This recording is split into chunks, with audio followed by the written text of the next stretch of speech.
The following program does not have a normal intro because I was really too busy smoothing other things over to get it done. So, Ori, good evening, everybody. Welcome to Viewers Discretion. I'm your host, Joe Neerman, aka Good Lawgic. Hope that your weekend has gone exceptionally well. Exceptionally well. As we're coming into the Christmas season, you should be in the Christmas spirit. Or if you're Jewish, you should be in the Hanukkah spirit. And if you're Muslim, well, you should be in good spirits also. I want everyone to be in good spirits. It doesn't matter. You don't have to have a holiday to be in good spirits. It's like that's like people get so fixated. It's all about the holiday. No, you don't have to have a holiday to be in good spirits. It's actually a sign of being a happy, confident, good person. Good spirits. So I always encourage good spirits. You don't need spirits to have good spirits. It helps. Don't get me wrong. It helps. Anyhow, let me share with you something that I noticed when I logged on to Twitter today. I noticed this when I logged on to Twitter, and I'm like, yeah, definitely want to do that. Definitely like that idea. Definitely like that idea. This is what I open up Twitter right after kickoff, NFL kickoff. So I open it up, okay? And I'm like, really? Okay. I haven't heard from you in a while. It's good to hear from you. And for this, I'm really glad to hear from you. Well, the heck. Does that work? Yeah. I heard from Mario.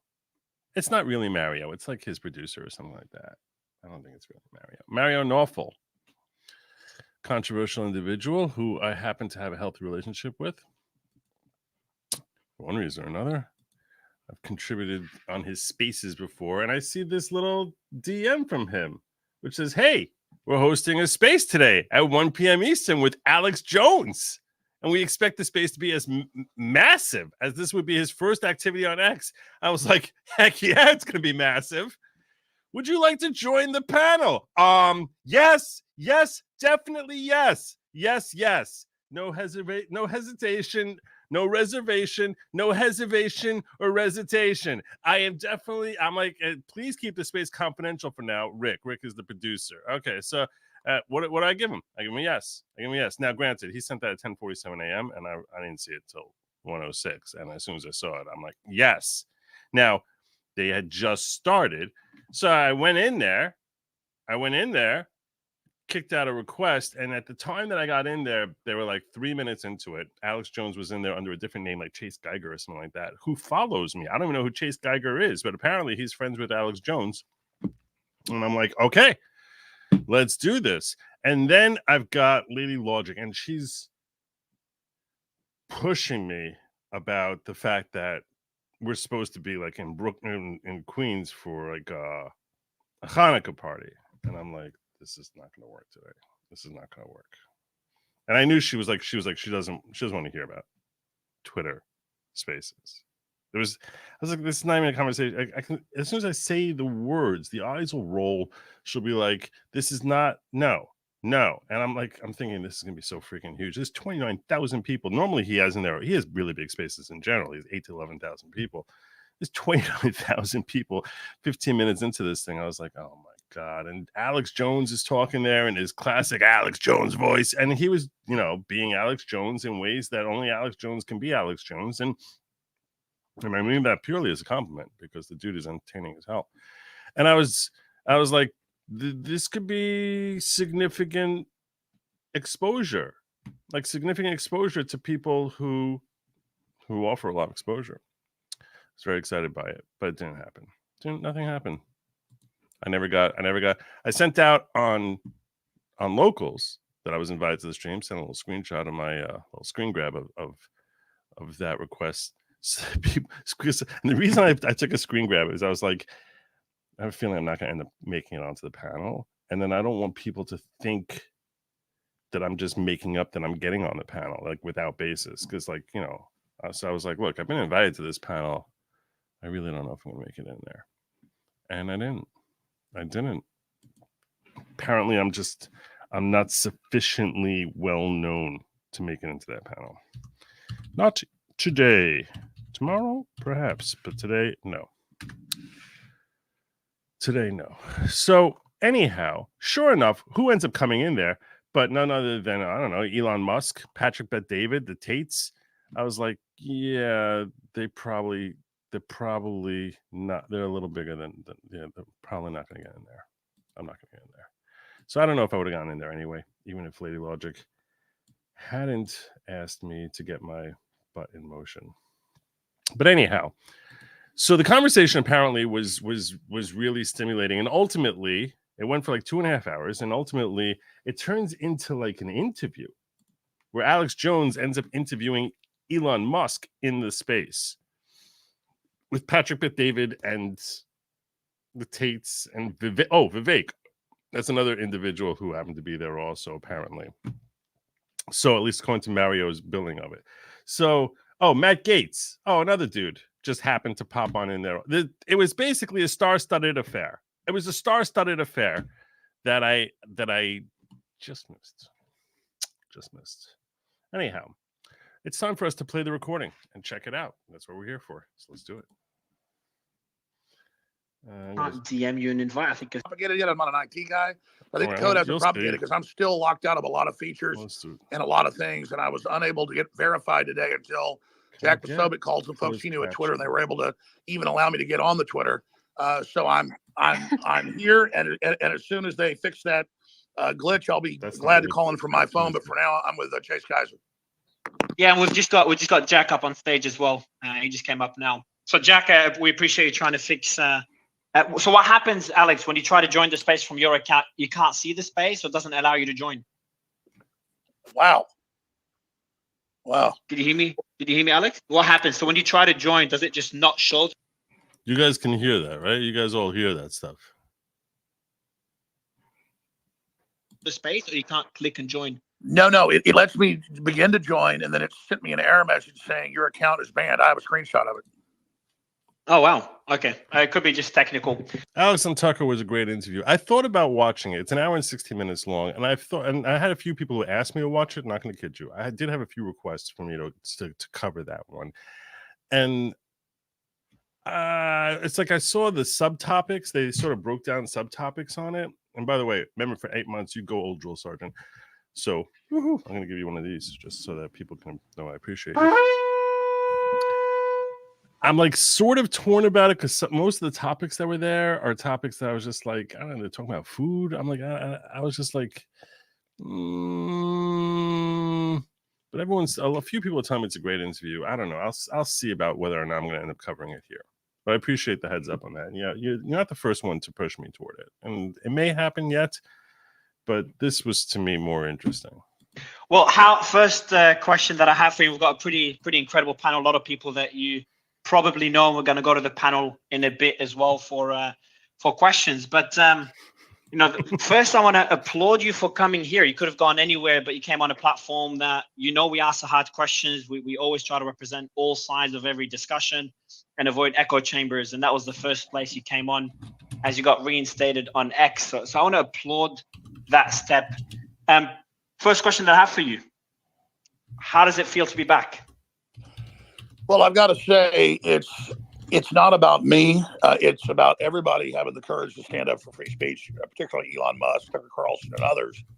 And because when we put up with somebody else being censored for whatever reason the media says, or whether something they said that was wrong or something that hurts our feelings, when we censor somebody else or go along with it, we end up censoring everybody else, including ourselves. So I want to applaud everybody for, after 5-6 years of this nightmare, for waking up to the truth of what's really going on. And so it's very exciting. I feel like the tide has really turned. And I'm not just seeing this, here in cyberspace on Twitter, which has obviously exploded and just is dominating while the old big tech dinosaurs die, because they are like Pravda in the old Soviet Union. So it's very, very exciting to be part of history. But really, this isn't about me. This is about the public recognizing that the process that was used to demonize me, misrepresent what I said and did, and then silence me and then build straw men.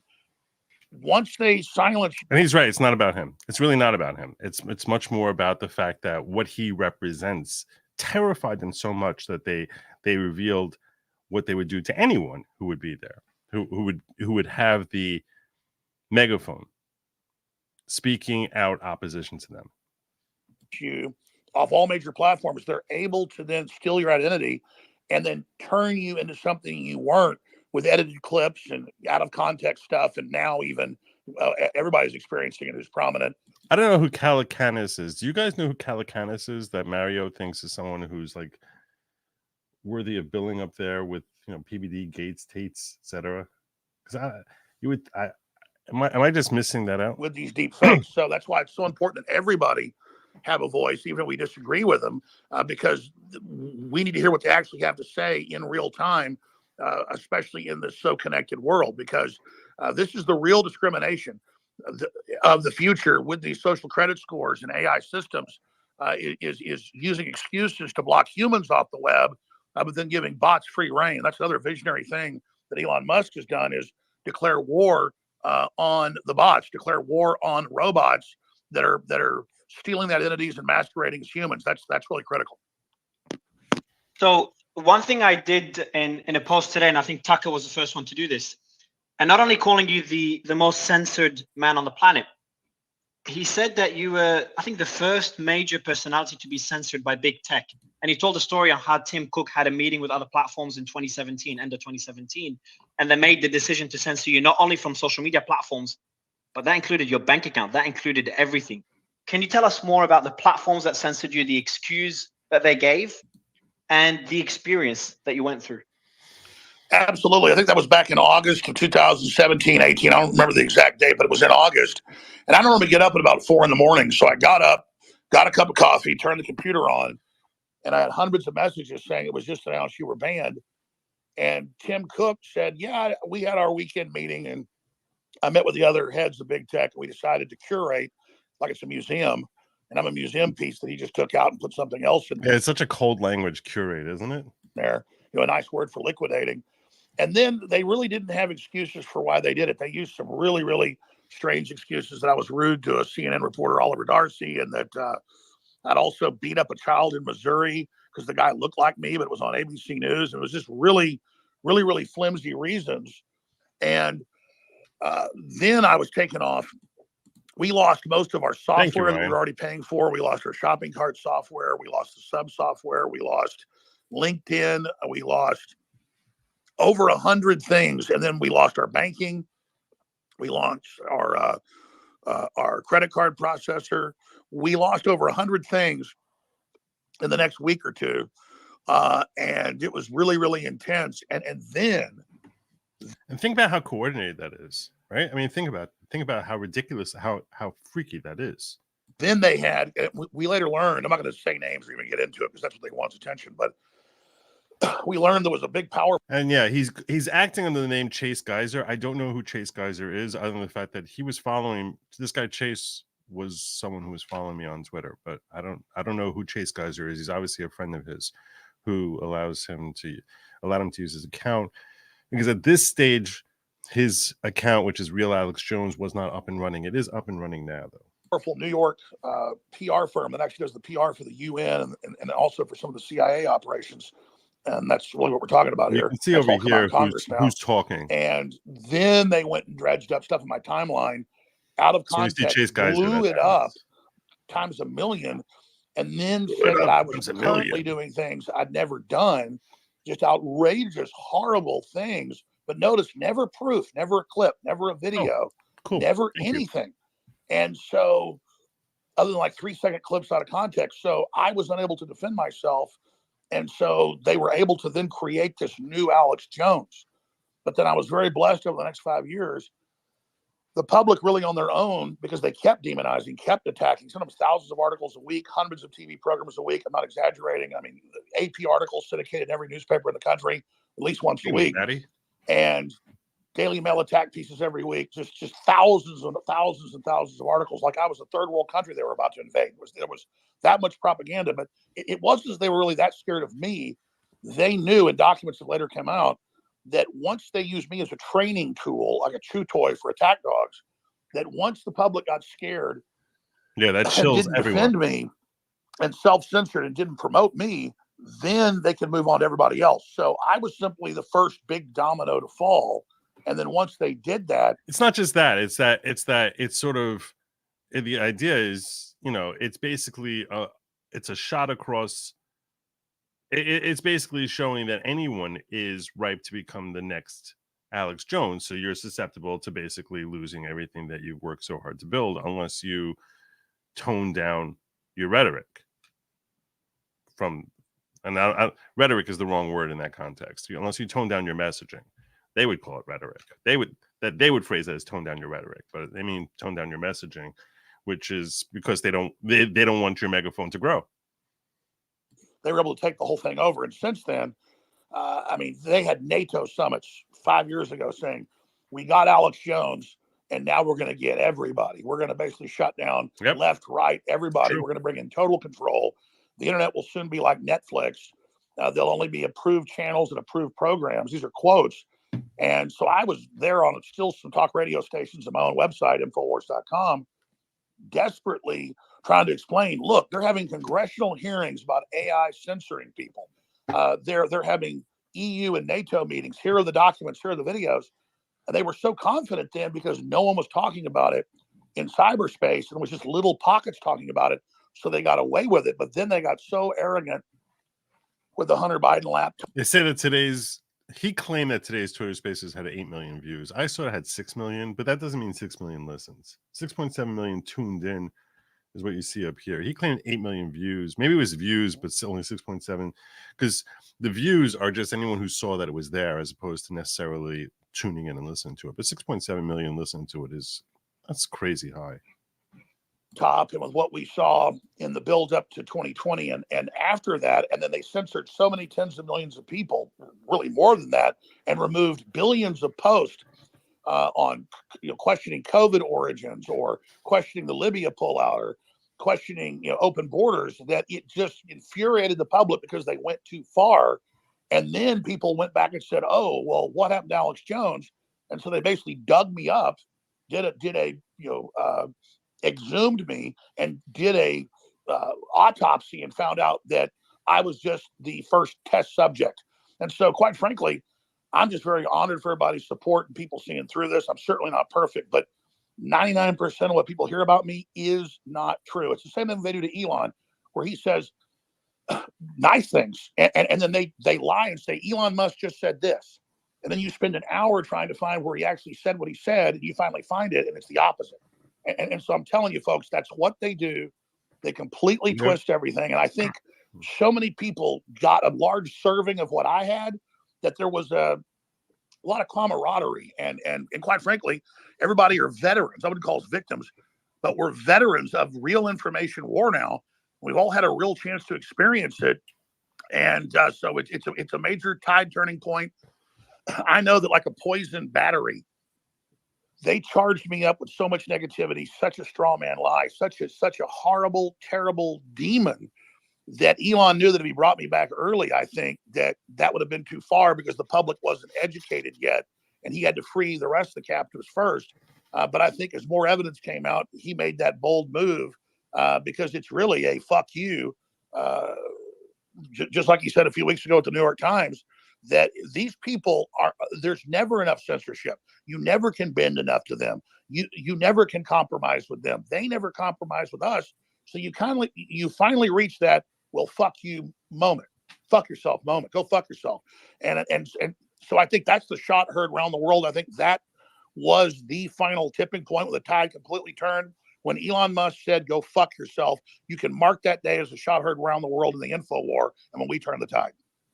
So in your interview with Tucker, you did express concern on what could happen. So you expressed understanding on why Elon didn't. It's an interesting thought, whether that really changed everything. I mean, I think it changed everything. It changed everything for Alex Jones because it sort of made people say, oh, yeah, you really believe that? Then bring Alex Jones back. But I don't know if whether or not that ultimately pans out to play out the way Alex Jones just described it on a global scale. Is yet to be it'll be a while before we can actually make that assessment, but it's possible. Bring you back. Obviously, that didn't last long, and you also had concerns on what could happen to Elon if he does reinstate your account. Now that you're back, do you expect Elon, who also I think he replied to Brian, who's on stage, one of his replies, he said, I expect revenue to potentially drop from this decision. Do you expect there to be attacks or pressure on Elon after he reinstated you? Well, I think he said that yesterday. I don't have the comment on X in front of me, but he basically said it's the right thing to do because of principle, and it's also what the majority of the vote said. So this probably will hurt X monetarily, but Elon held a justice vote be done, may the heavens played fall, out like basically. 80 But at the end of the 20 day, to bring it back. it already has way more traffic, way more people. It's avant-garde. It's revolutionary. It's rebel. It's maverick, and that's what Elon Musk has always said he is. And he's done all these maverick things, and people always say, "Well, he didn't really do that." But I went back and researched it. He did do that. All these incredible successes. I'm not kissing his ass. It's true. And the fact that he could take over Twitter, free it, and bring back one of the most demonized people, if not the most demonized in the world. Talk about a witch hunt. Shows he put his money where his mouth is and is the Maverick's maverick. I mean, nobody can argue now that this guy is not cutting edge maverick. And so I think he understands that that's where this is going, and he's gambling on free humanity. He's betting on humanity. So when I was on Tucker, he taped it a few weeks ago because he was waiting to launch his new network to launch his Monday. But he said he waited long enough, so he went ahead and released it ahead of his new network launching Monday. They'll still be here on X, but obviously some of it will be behind a paywall. I didn't think that Musk was. I mean, I knew he was a maverick, but I didn't know that he was like Top Gun. I mean, I'm just being serious. So I said, look, I understand. He knows I've been so demonized, so lied about. They built me into the devil's devil at an emotional level with so many people that they will absolutely come after him at a never before seen level if this happens. And the ADL, and the CIA, and the Justice Department, and the Southern Poverty Law Center, Media Matters, they were already doing it when I was taping the interview like 3 weeks ago. But then since then, all those big establishment sponsors who are already being boycotted by the American people, by the way, so they're losing literally hundreds of billions of dollars in the aggregate because the people are boycotting them, as Elon said, and now they're trying to bully Elon, to bully the American people, the people of the world. So he said, go fuck yourself. And I can't speak for Elon. Maybe he'll call in. But I think as soon as they did that to him, even though he tried to, basically work with them, was being very, very fair, and I think really cleaned up, the thing of bots and things like that. As soon as they doubled down, he said, you know what, screw you, I'll go ahead then and release the Kraken. And it's not that I'm that good on Twitter or that I'm even that great of a talk show host. It's the symbol of what they built of Alex Jones is now an archetype of the rebel populist and what the establishment fears. And so what Elon did was really throw down the gauntlet. Yeah, so I just want to point something out to you. Notice how when he's talking about himself, it's very different from the way Trump does, because Trump basically makes it a lot more about himself. And what Alex does is he basically says he's constantly deflecting. I'm saying this as a compliment and something I wish I would see more from Donald, where it's like he's constantly deflecting and saying, like, it's not me, it's what I represent. It's not my talent as in this particular way, but it's just like how they made people think about me. Like he's constantly deflecting in a way that makes, which is a very healthy way, which is either legitimate or it's shrewd. But I definitely wish I'd see it a lot more from Trump. Sent an invite to Elon. Hopefully he'll be able to join. He is online, so we'll see if he joins.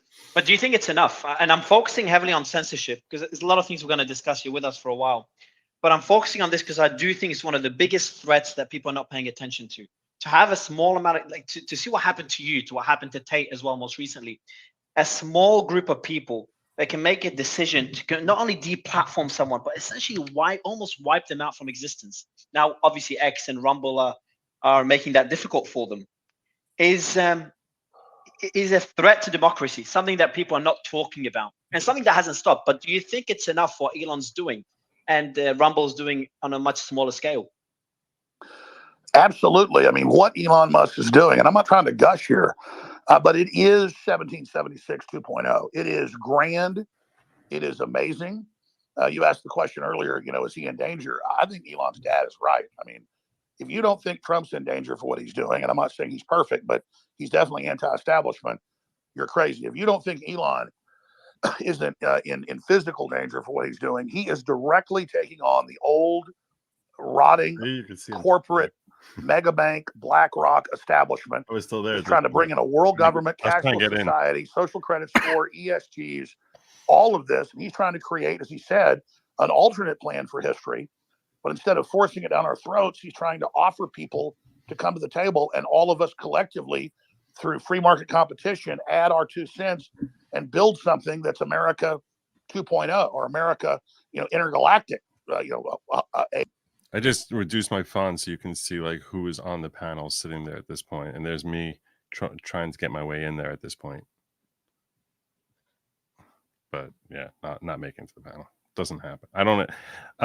Spoiler alert. Yeah, I didn't get in. 100.0, and so I mean, I've always liked Elon Musk because I would hear him talking 5, 6, 7 years ago, and I thought that's exactly how I think on so many issues. I disagreed with some things he did, but I've seen his evolution into understanding that you can't work with this establishment anymore. They're too stagnant. They're too detached from reality. They're dangerous, and it's time for a new guard. It's time for new leadership. And you see the energy of Elon Musk or the energy of Donald Trump. It's that in and of itself threatens the establishment. They have all these layers of bureaucracy, and so they can deny culpability for the terrible. This was at 1:00 Eastern earlier today. Things they're doing, and because of opening up X, it's changed the world, and we've seen the traffic explode, we've seen the engagement explode, and we've seen it accelerate the collapse of the other big tech media operations because they can only survive when there's no competition. And I know Elon doesn't want to collapse them; he wants to work with them, but they were trying to collapse the Western system of an open free society, branding it as a neoliberal open free society when it's really a giant totalitarian fraud. And so I'm just excited to be here at the dawn of 1776 Part 2. Now, there's going to be bumps. There's going to be a lot of problems in the way. Biden just said last week, and it was confirmed to also be told to Congress by the chairman of the Joint Chiefs of Staff, that if they do not give another $106 billion to Ukraine, we're going to have U.S. troops dying soon on the ground, your sons, your daughters, your nephews. That's what Lloyd Austin told Congress in a closed session, but it was told directly by a congressman, word for word, that wrote it down to Tucker Carlson. And so these people are now threatening nuclear blackmail if we don't keep their money laundering operation going. It's got to end. It's got to stop now. And the world sees that, and the world knows that. So I think instead of this even being a political movement, it's a worldwide Renaissance 2.0 that simply doesn't want to blow the planet up and just wants common sense and wants all the crazy Hitlerian, Napoleonic, corporate war games to end. And so I just think that sanity is beginning to flood back into the discourse. Yeah, so we're going to talk about the Ukraine war. We're going to talk about Gaza as well, and you've talked about it on Tucker's interview. I've got a few quotes from there. It's going to take a few questions from the panel, maybe 3 quick questions. Laura, and then Brian. Thanks, Mario. No, I saw that you were asking Alex about whether this threatens democracy. I think the biggest issue is that this has been a threat to our constitutional republic and democracy all around the world. And we've been blowing the whistle on this for years. I can't help but think back to the day before Alex was permanently banned from Twitter. And that was September 5th, 2018, when Alex and I attended the congressional hearing on big tech censorship, and we called out Jack Dorsey. And it was Republicans who, shouted me out and had us thrown out of the hearing room. And so I think it's important for people to know that Republicans had enough time. They were in control of the House and the Senate.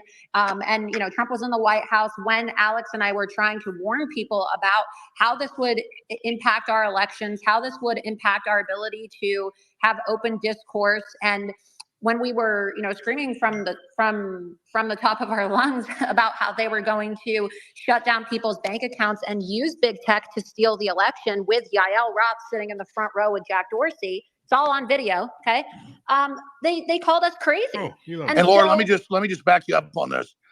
I talked to Trump back at the time, and I said, "Listen, they're already curtailing you way back 90%." And he was still so confident he didn't take it serious. And this is a big criticism of Trump. He spoke some about censorship, but once he got banned, then it became front and center. because again, there's That still was Laura Loomer, who honestly I'm not such a big fan of hers. I think that she's mostly mouth without much brain. But that was Laura Loomer. No offense, Laura, if you're watching. especially in really older people. I just call it like I see it. Not being mean, but people that are 75, 78 years old. He was like 74 at the time. They have real blind spots.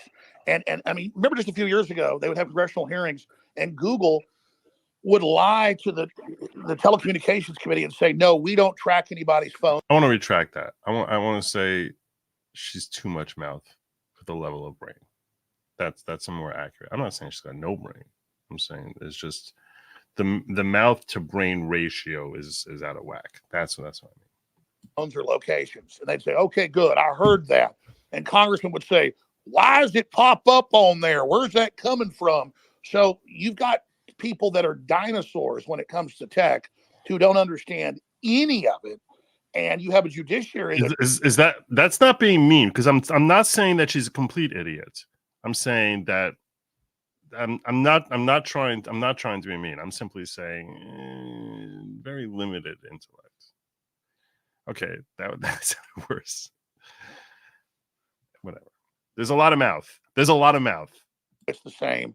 And so it's the blind leading the blind. And they don't understand that a new government, a multinational technocracy, has already basically taken the world over. Now they're starting to catch up really quick. But, I know Jack Posobiec's on here. Jack has been in intelligence. He's connected to so many things going on. And Jack has been warning. Jack is someone who I really should have on here. He's offered to come on my show numerous times. And I'm always like, I don't know what I'm going to ask him if I bring him on here.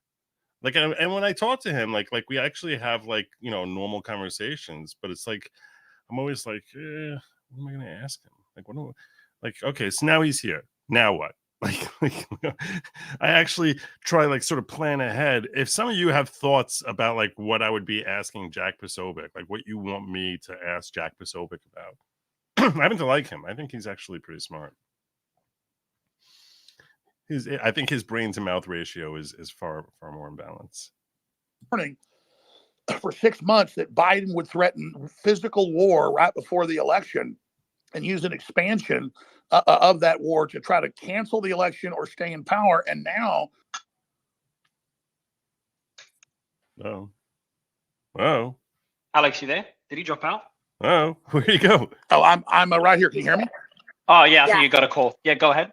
How much of that got over? I'm sorry. How much? All of it. Is she up to the Biden part? Last few seconds. Well, it's just that Biden represents the worst Warhawks, the people that took us to all these illegal wars, the people that killed millions of Iraqis with sanctions. Madeleine Albright, the Democrats, the Republicans. Let's not forget Madeleine Albright on 60 Minutes was asked by Leslie Stahl, okay, you guys tripled the sanctions that George Herbert Walker Bush had on before. And over 1 million Iraqis have died, 500,000 of them children. That number later doubled to 1 million children, 1 million adults, not debated. And they said, is that a good price to pay? And she said, yes, it's a good price to pay. We basically do it again. Now, that's the mindset of the Republican Democrat Warhawk leadership that is so crazy. They've been putting out white papers that are being circulated by the highest levels of the Pentagon that nuclear war is survivable. So all I'm saying is that we have to get control of our governments again to literally stop them destroying the planet. And I don't think I'm exaggerating to say that. And Jack's been warning about this. Jack, any comments on this before going to Brian?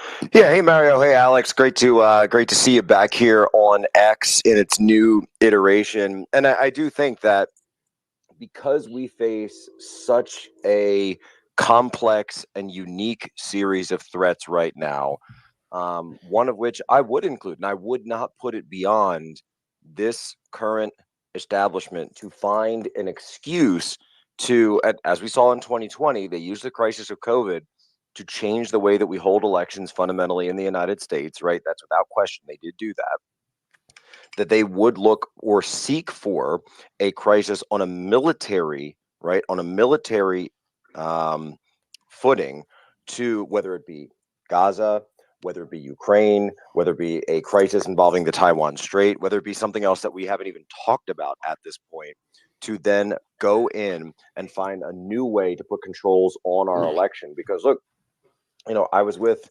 President Trump last night in New York. We had a huge gala dinner.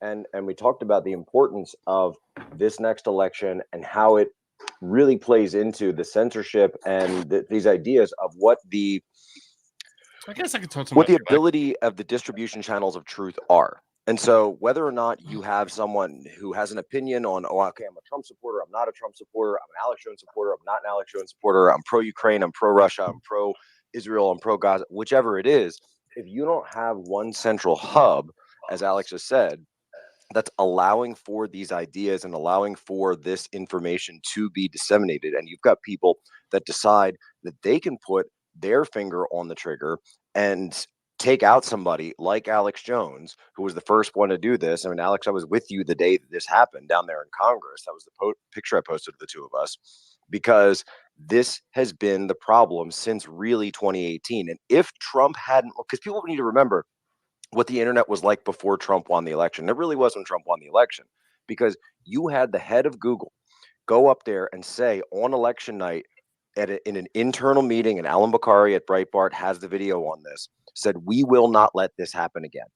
Big tech said, we will not let a populist uprising take over and put a candidate in office. And that's spot on what he's saying. That clearly is what the establishment decided after he won. And I'll tell you this much, people talk about thievery in 2020. I'll tell you right now, I think that there's been thievery going on for centuries.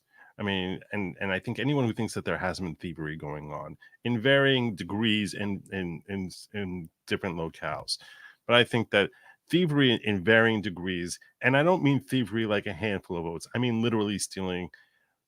I think that sort of thing has been happening for a long time in a multitude of different places. That doesn't mean you shouldn't vote, by the way. It actually means you should vote harder and push that much harder.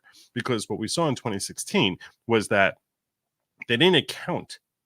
They never figured on the numbers that Trump could generate. I think there was an attempt by the left to steal 2016. Despite all the claims of exactly the opposite of Russian influence, I actually think that there was an attempt, and they couldn't imagine just the overwhelming support that he had in 2016. And that's why I think there was a plan that was put into place, which basically was like, no. We're gonna go really overboard this time and make sure that no matter what kind of numbers Donald gets, he's not finishing with a win. And I think that's what we saw. That's what we saw. So, and I think that Jack is spot on here. That it's a matter of the establishment is like, we're not allowing a populist president. We just they didn't like Kennedy either when JFK won. Because he was a populist, even though he was from the left. Anyone who's not fitting in with the narrative is something they don't want. What I'm saying is they wouldn't want RFK Jr. either. This is not fitting with the narrative. So don't make this a right versus left thing. This is really establishment versus populist. Right, left or right, they said they will choose from now on. And that's when the censorship industrial complex began. So prior to Alex Jones's just really public execution in terms of the digital square, it was a digital public execution that we saw. Prior to that, and this question that Charlemagne is asking is a question everyone asks. I mean, I'm not dismissing. It's an important question. It's a very important question. The difference, I think now. The difference now is that I think we are far more attuned to it. I think it becomes tougher. I think it becomes tougher because I think that we are far more attuned to what is happening. I think the public at large, I think the distrust of the public is a good thing ultimately in the long term for the democracy element of our republic, because it actually enables it creates a demand for transparency of integrity. And that transparency and shining a light on everything is ultimately what is necessary to act as a disinfectant here. Ironically, the bleach that Trump referenced of using that light to clean out COVID, that light is what we need. It's what we need, not for COVID, obviously. There's no medical advice here. I don't know for medical advice. There's There's very, very little medical advice. For all your medical needs, you should talk to your personal doctor, obviously, because I'm not a doctor. I don't know anything. And I'm certainly not say, do not inject bleach. Don't inject. If of all the things you're going to take from this show, the one thing I want you to take is don't inject bleach. Don't do that. Don't do that. Not that he ever said that. The idea that people were getting suspended on Twitter, Twitter 1.0, or even Facebook or YouTube or any of these things, it was ridiculous. You had to either, really, seriously violate terms of service, death threats, doxing. That was pretty much it. That was pretty much the only thing, or like actually hacking the system was the only thing that gets you out. But when they did that to Alex Jones, it fundamentally changed the way that we operate on social media and the way that we share information. And up until the point of Elon Musk purchasing Twitter and transforming it now into X, we have not had the ability to freely share information. And that's why in the past year, it's basically been about a year and change since he purchased it. That's why you've suddenly started to see people, and not even just on X, but out in the real world, out in normal conversations. We're finally starting to move past that point of intense censorship, where if you've lived in any country that has an authoritarian regime, you know that the censorship isn't external, it's internal. So it's internal, it's in your mind. You're not allowed to hold certain opinions. You're allowed to say certain things. And so you censor yourself before you speak. And so, Alex, I just commend you for being able to always walk through these things, to never stop fighting.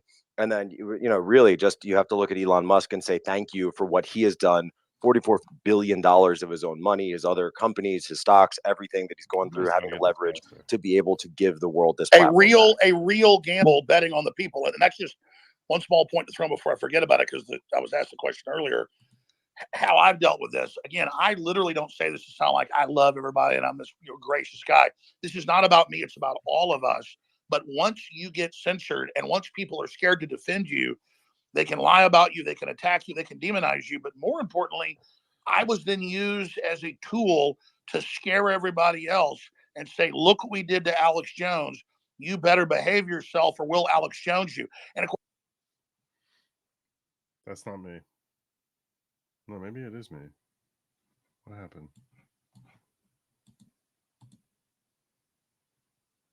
Why is it not? It's not playing.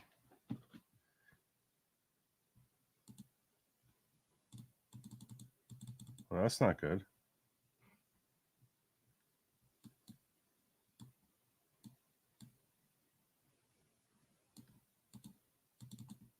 Oh, come on. What the heck is happening? All right, I was at 34. Okay, that's weird. Let me see if I can remedy how I remedy that. I'll try refreshing it.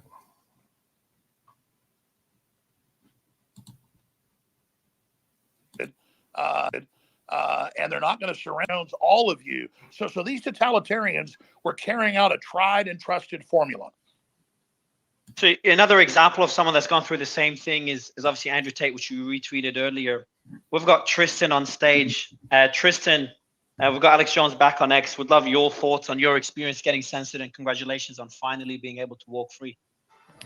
Well, thank you very much. As most of you know, brother. I am free now to travel the entire country of Romania. It's just another step on the way to my eventual exoneration. This isn't as much of a setup as people think, but obviously I can't talk too much about the case. My quick thoughts on Alex Jones being reinstated to X. To be fair, today has been the happiest day of my life this year, and that includes my release from prison. I feel like Alex Jones is the canary in the coal mine. As he said, he was the guy who they canceled first. They hit first. And he actually set an example, I think, for all of us guys, myself, my brother included, who have been canceled, who've been through the same shit that he's went through, because I have platforms like Rumble to fall back on. X obviously reinstated me the moment Elon bought it. But Alex Jones was fighting in the fucking trenches, pardon my French, for years and years and years by himself, Infowars.com, with, me and his loyal fans and, people tuning in and supporting him. And, the fact that he's now made it through the fire and he's back on X is a massive, massive moment, I think, for the movement of everybody who believes in what I think we all believe. And, you know, as I said, we could disagree on certain issues, but basics like the democratically elected leaders of countries need to lead the countries. Basic shit like this. I mean, Alex Jones is a real voice. This is for truth truth, and Tate. a voice for reason, a voice for what's right, a voice against evil. And I'm just absolutely ecstatic that he's back. I can't wipe the smile off my face. Thank you, Tristan. Love you. Alex, I can link that to another question before going to Brian. I know you're waiting for a while, Brian. What's your plan now that you're back on X? Do you have any plans? Were you expecting this in any way after seeing the poll? I plan to be extremely careful, and that doesn't mean that I'm letting the censors dampen what I say or what I do. I think a lot of people hate the Tate brothers, and I'm sort of neutral on them. I'm sort of very lukewarm on them. I think that perhaps I recognize the entertainment value that they offer, which I think they do offer an entertainment value. And but I haven't listened enough to them to really, and I suspect that a lot of their messaging has been tainted by the left and filtered, because I haven't really heard much from them directly. So I feel like a lot of their messaging is, or what the, you know, the claims of misogyny and all this other stuff against them. I'm like, I don't really trust those claims, given the many times I've heard wolf cries in the past from the people who tend to be claiming it. That doesn't mean that they're not. That doesn't mean that Andrew and or Tristan are not terrible people. I don't know. I don't know. I haven't seen the evidence. So I give them the benefit of the doubt, but I also don't know that they really add. I know that I sort of feel like they're like shock jocks. Like and I don't look at Alex Jones that way. I think Alex Jones offers genuine insights. That doesn't mean I always agree with Alex, but I'm sure in several areas I'll disagree with him. But I think that he actually is a very intelligent person. Not to say that the Tates aren't intelligent, but I'm saying he displays his intelligence with far more frequency. Realize anything I say or do, they're going to try to twist. And so, yeah, that's why, as I said, I'm very lukewarm on them, and I feel like I can really go either way. And that one day I'll probably have stronger feelings, either pro or against, and I have no idea which way that's going to end up falling. So I'm really going to try to not let Elon's gamble down, or any of the people that supported me's gamble down. I'm going to try to be very serious, very focused, and I intend to do like Tucker's done with a nightly monologue that goes out on X, and I'm really going to try to promote all the other voices and all the other great people that are out there, because there's real safety in numbers, and the more people we have with big followings that know what's going on, that stand up for basic human freedom and transcend left or right, and really just want renaissance. That's true. It's where we need to go. And really what Elon Musk has been saying, if we don't have 2.1 children on average, civilization is going to collapse. Technology is not bad if it's our tool. So really, I'm going to try to get behind people being prepared, stabilizing the economy, innovating the economy, just like the world economy was stagnant, but then the things we got out of the space race and NASA helped create the whole new world we have. I really want to push to get all the disruptive technologies that have been suppressed. Is that why you're not a member anymore? Public. And again, I think that Elon's at the forefront of that. I'm not trying to kiss his ass. It's just true. Maybe I should try to figure out how to send you guys Kool-Aid. Like send you a cup of Kool-Aid if you become like a prophet. I'll send you a cup. I'll send out cups of Kool-Aid. Maybe there's some way I can try to do that. I'll try to figure out the Kool-Aid.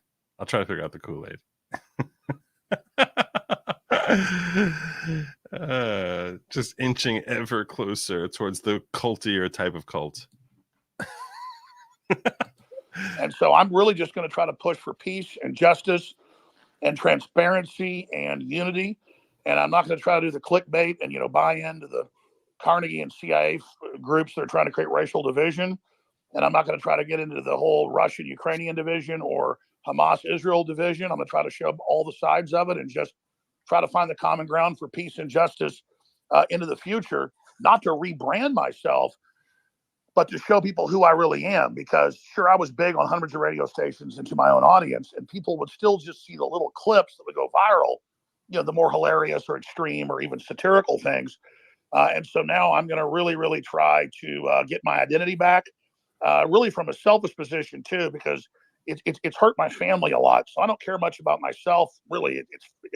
I've got thick skin, but it's been rough for my family. What they did, turning me into Hitler 2.0. And so I'm really going to try to put a lot of content out, like I did on Tucker, so people can actually hear who I really am, and so we can just come together and move forward, not kill each other. Brian, before we move on to the war in Ukraine and the war in Gaza, I'll give you the mic for a quick question. Yeah, so before I ask you a question, I just want to say we're probably about as far politically away. He was on my show once, Brian Krasenstein.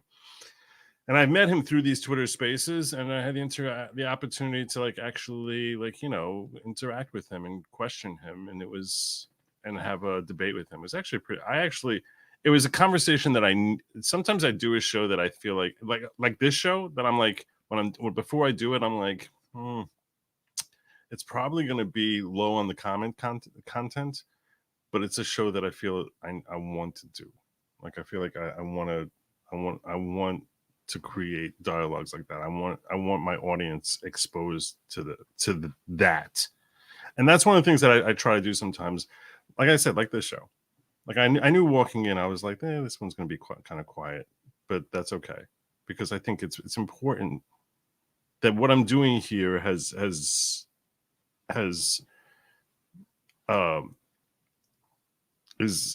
in large part answering a call. Away from each other as anybody can get.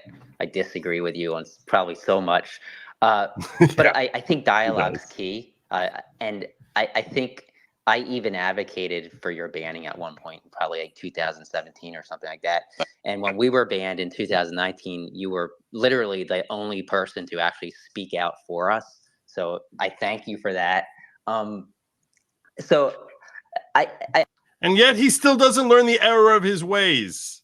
I mean, he's appreciative to Alex individually, but I question whether he's actually learned the error of his ways, or whether he's been, how much compensation he's gotten to say what he says. I guess my question would be, what are your thoughts about the new X? Community notes, obviously that's going to help fact checking. Have you played around with community notes? Do you understand how that works? And how do you think that's going to be used, whether it's for you or against you? I think community notes are great. I welcome community notes. I mean, I think, and the thing that I really like about community notes is that they don't just automatically go up because someone complains. If that's how you think they work, that's not at all how they work. Like there's a vote by. I happen to be someone who's on the community note thing. I got my approval for that, and every once in a while I'll weigh in and say this note is stupid or this note is good, and you explain why. And I think that vetting from a multitude of different voices is a very helpful thing as far as correcting just flat out gaslighting. I think that it's not censorship, it's the community square. So if I got up in the community square and I said the moon was made out of cheese, or that we should kill all the black people, both things are not true, then people come up in the square and say, no, the moon's not made out of cheese. You're right. They're not always accurate. You're correct. They're not. But you know what? It's definitely an improvement in giving an alternate perspective frequently. And sometimes they're hilarious. Sometimes they're just completely expose the ridiculousness of the original thing. And it's good because it's good in that sense, in that you sort of, I like the fact that the original comment in all its glory and stupidity still remains up there. So people get to see, yeah, this guy's kind of an idiot. It's kind of funny. Up to say, no, we shouldn't kill all the white people or anybody, or so whatever the crazy statement is, the answer is being able to respond to it. And so I really welcome community notes, because then it's not some big corporation like Microsoft with their news guard, who's got one of the worst records actually of truthfulness out there, telling you that they're the arbiter of truth and using sly methods like Snopes and others do to deceive people. I welcome people correcting me. When I'm on the radio /TV doing my weekday shows at InfoWars, I've got a crew in there running it, and they don't tell me what to say or do. But a couple times a day, they said, "Hey, you just said a date wrong, or you just said something that they know is wrong," and then I correct it, because I never consciously get something wrong. But when you're talking 3-4 hours a day, you make mistakes. And so I think that that's what this is all about. And so I really look forward. In fact, I want people that politically. And to me, that's a very impressive element to him, that he doesn't have the hubris to, like, just gloss past it, but like will call attention to his own mistakes. Disagree with me to come on. That's much better radio and TV. It is. But the internet put people in their own silos where we don't communicate with each other. And half the time we're disagreeing with the other side because we have a distorted perspective of what they're saying. And we know that the CIA and the Justice Department and the Carnegie and Ford and Rockefeller foundations that on record create all this division, they're the ones that are manipulating all of that and using that for divide and conquer strategies. And so I do know how community notes work. For this part. And I think it's the best system out there. And I think it's a great innovation that's been brought to the internet by X. I gave up. One final question, if you don't mind. What have you communicated with Musk at all before you were reinstated, or did this happen kind of suddenly? No, I haven't communicated with Elon, and I'm good friends with Joe Rogan. He didn't tell me any secrets, but we get dinner, here and there, and he hangs out with Musk quite a bit. And he told me like 2-3 years ago, he goes, "No, Musk is totally for real, and really is pissed off about what's going on." And Joe basically said, he says a lot of the same stuff you say, to me at dinner, he says at dinner. And so, I really have just been really pleased at what Musk has done. Christ said you judge a tree by its fruits, and the fruit coming out of Musk is just all good. It's really amazing what he's been able to do. And so, and I've told my own listeners this because Musk has pushed some things, that people can take and say, "Oh, that's bad." Well, my uncle was in a motorcycle accident and got an experimental brain chip 5 years ago, and now can walk and talk and everything else. So I'm not against brain chips when you need them. I don't think Musk is bad for pushing that. I don't think school kids should get them, or they should be, sold at a consumer level, and people should be told go out and get them if something isn't wrong with you. But I'm also a libertarian. If you want to go out and get a brain chip, that's fine. But my audience, in the last few years is like, well, maybe he is good. And then now they're like, wow, this guy's great because he's doing so much good. You really can't argue with the product.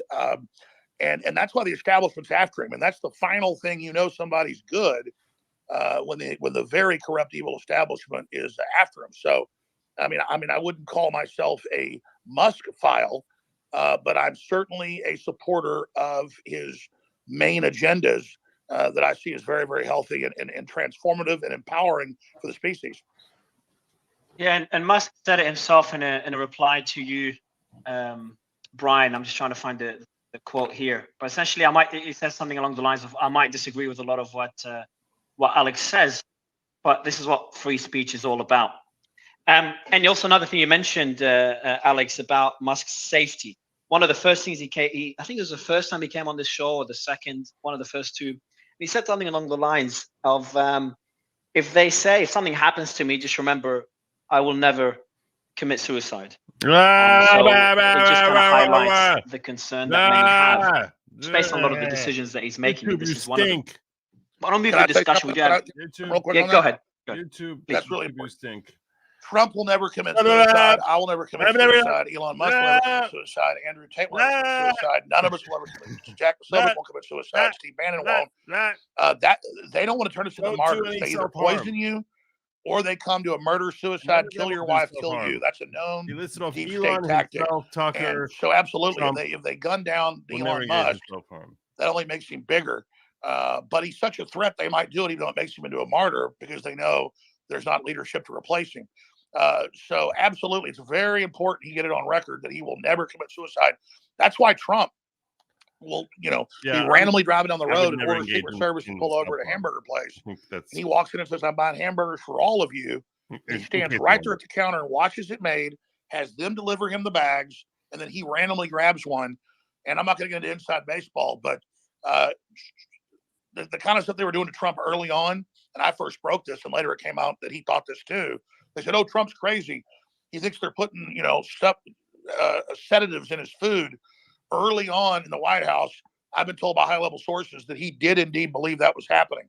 So they also might not kill Musk, but he should watch out for them, putting radioactive isotope in his food or some type of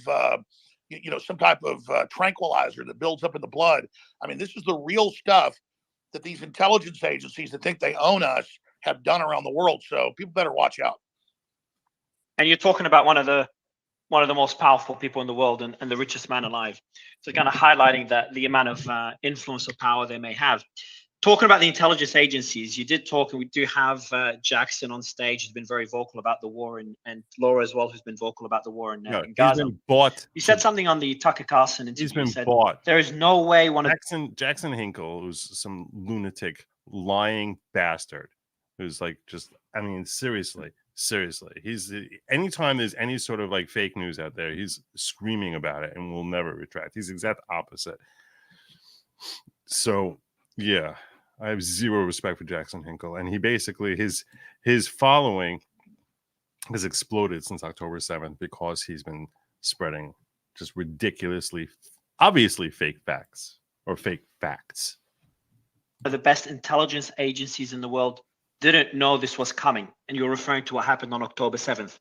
Can you elaborate on this and expound on what that means to the Middle East and how the war could end?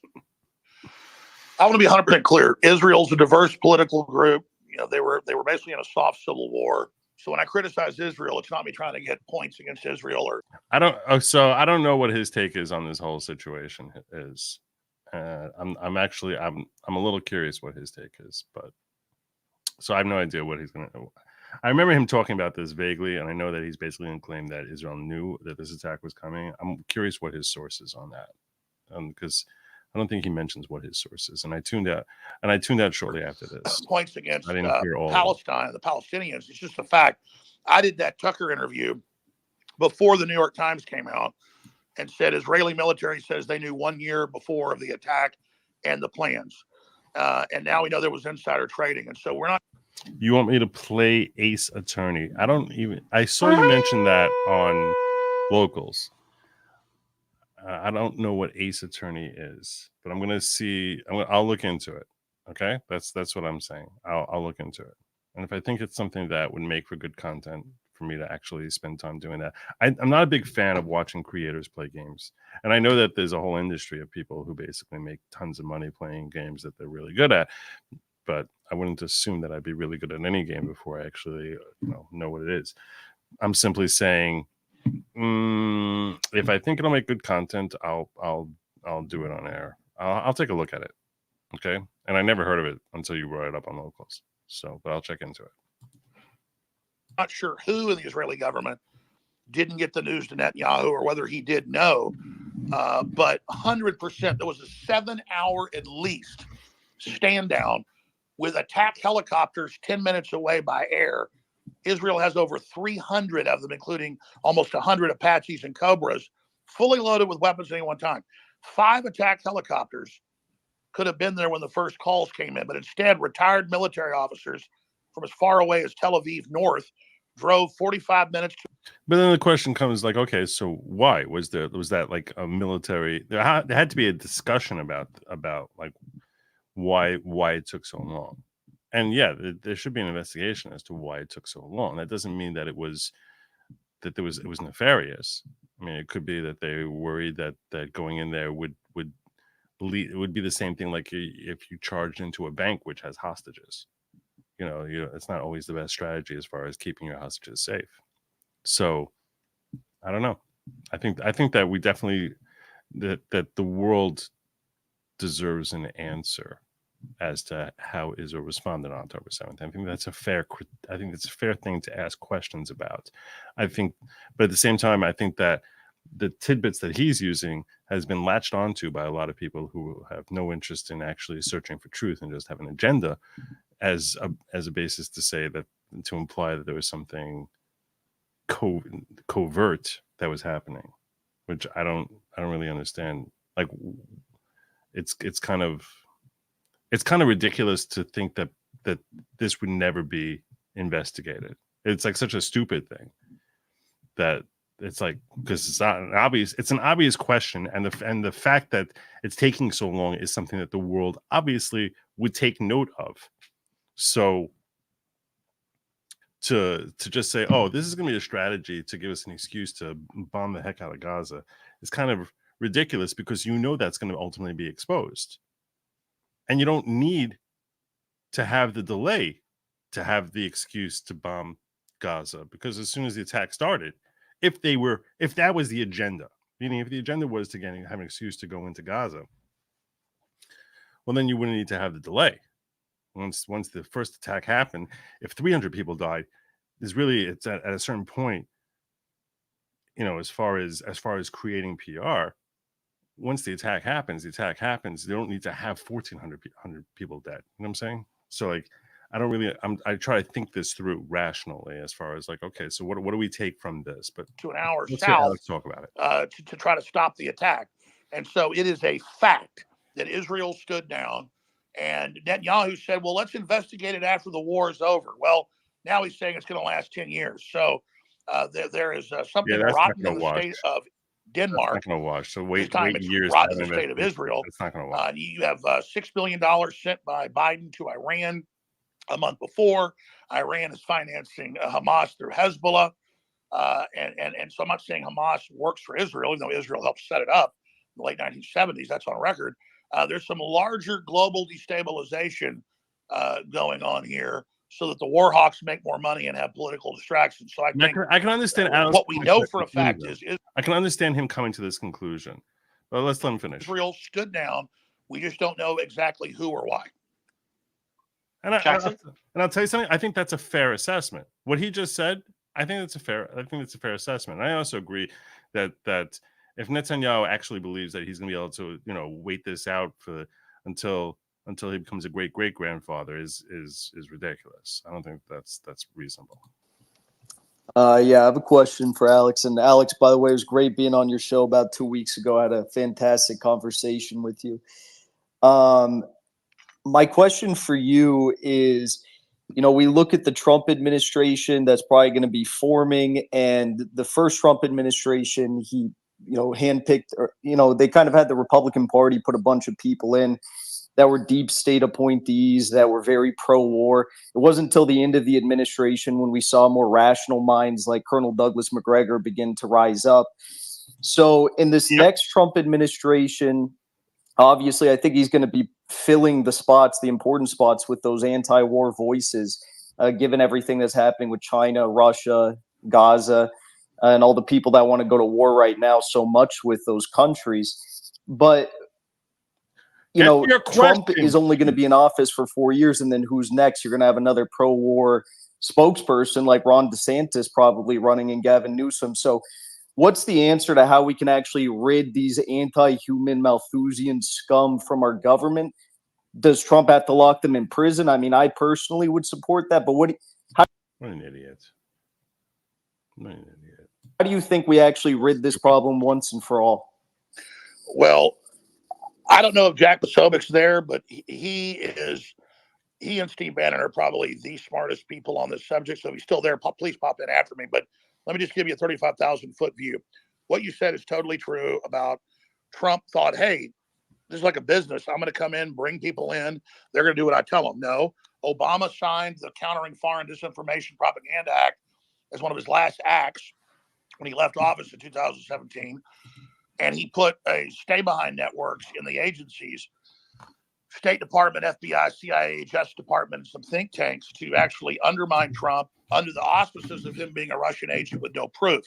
So this was going on at the RNC in 2016 in Cleveland. It later came out. They'd already designated him with no proof as a Russian agent and turned these systems loose on him and the American people. So Trump has said when he gets in, he is going to purge the leadership of the U.S. attorneys, all of them, which Clinton did that as well, so it's constitutional. That's why they say he's going to be a dictator and he's going to kill everybody. And is this what you're talking about? Political enemies. They're the ones that have been doing that. Is this what you're talking about? All he's got to do is remove them, and he's been provided with lists now, and is now listening to people that knows who's who. I mean, well, let me tell you, the deep state really came after me in 2018 when I went on air and said, Fiona Hill is on the board of George Soros's Open Society. Fiona Hill is one of the top writers at theglobalist.com. Fiona Hill working with McMaster are inside operatives, and they're the moles. And man, I mean, all hell broke loose. And she went on 60 Minutes and said, I don't even know what a globalist is. And so that's why they've said they're not going to let Trump get in. So they said he was a Russian to the intelligence agencies. And the intelligence agencies created the fake dossiers, used cutouts. Right after I left. Now they're saying he's going to be a dictator, and so he's got to be stopped. And I believe, like they did with JFK, because he wasn't going along with the Federal Reserve, they are already have the plans and blueprints ready. I guarantee you they're trying to poison him right now. And if that doesn't work, they'll either blow his airplane up or shoot him. So you're kind of counting your chickens before they're hatched. And I hope you're right that he gets in. But I don't think they're going to let him get in unless there's a big enough uproar up front to let the establishment know that we're watching them and are aware. And there may be such an awakening now that they do back off. That would be their smarter course than try to re-infiltrate in the future. But I don't believe they're going to do that. I believe this is the critical juncture, the heart of the battle. It's the Waterloo, and they're outnumbered. They're surrounded, and they're not going to surrender. And so if Napoleon could have assassinated his enemies instead of being defeated, he would have done that. And so I use the Napoleon analogy. So it's the globalist in the bunker like Hitler in 1945. The problem is they're still in control of the bureaucracy. So we are waking everybody up. Populists are being elected everywhere, all over the world. The globalists are in trouble. So now they're going to throw everything, including the kitchen sink, at us. It's definitely true. So that's where I stand on. I think we're going to see. I think the rise of populism across the world is going to make the clampdown. I think things will get worse before they get better. I think that this is the start of the I think that the globalists, as he refers to them properly, I think that they are going to be pushing much harder, but their tactics ultimately are self-defeating. On that, is Jack still there? He is, and we also have Elon on here. He did say that connections to your account. The reason you couldn't join is it take a few more hours for all the connections to be restored. But you were thanking Elon earlier. He's on stage, Alex, for you to thank him and ask him any questions you have, or vice versa. Elon, how are you? Good, Mario. Yeah. Okay, this is going to be a hot take here. I'm warning you. Some of you are going to think I'm crazy. I don't think like Elon is that brilliant. I don't think he's that brilliant. I think he's exceptional as to understanding how to make money. Obviously, no one can dispute that. I'm simply saying, and I didn't hear any part of Elon on there. I'm just saying, I think he's smart. He's very smart. And I think that he, in his heart, is a good person.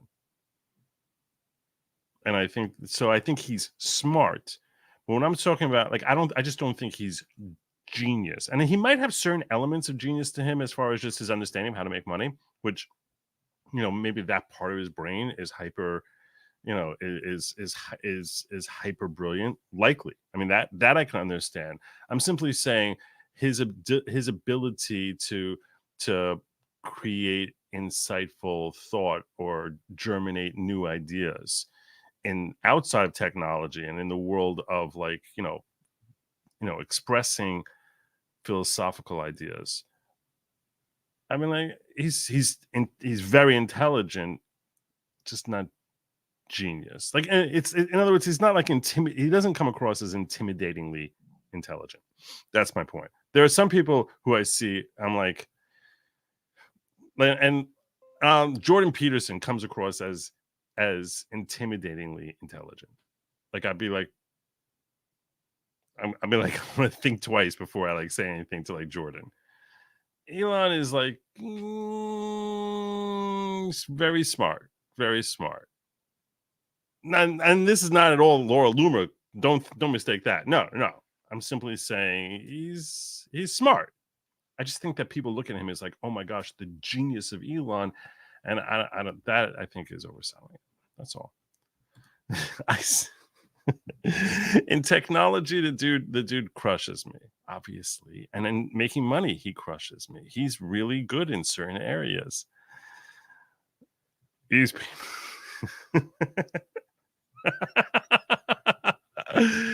I'll say he has a genius. He has ridiculous genius with respect to how to make money. I knew some of you were gonna sit there thinking I'm out of my mind. I'm just saying. Oh, let's hear what he says. Let's see what he says. Maybe he'll blow me away. I don't know. I think in certain ways, I think Alex is smarter than him. I think in certain ways, Alex is smarter than him. There's nothing wrong with saying that. That's not a knock. I don't think it's a communication thing. I've tried accounting for the autism communication issue. He crushes Earth. Yes, he does crush Earth. He crushes Earth in making money. That's fair. That's fair. That's fair. And there's a lot of different kinds of genius. There's a lot of different kinds of genius.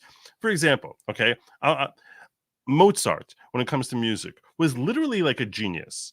He was a genius. Does that mean that every element that he would ever set his mind to, he has the same type of genius? No.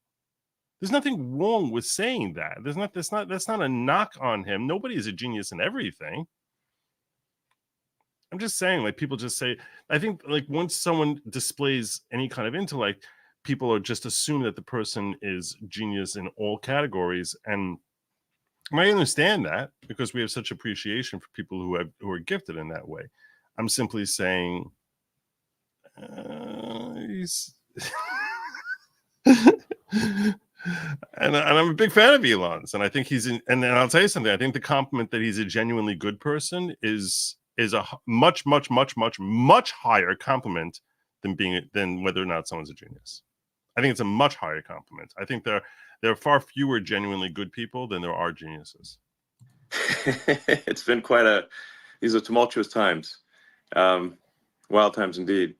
As you just mentioned, when there's an account with a large number of followers that is restored to the system, there are a lot of connections that need to get you have to reknit the thing together, so that takes several hours. The Alex's account should be working, I think, probably in a few hours. And the other thing about him is that he has brass balls.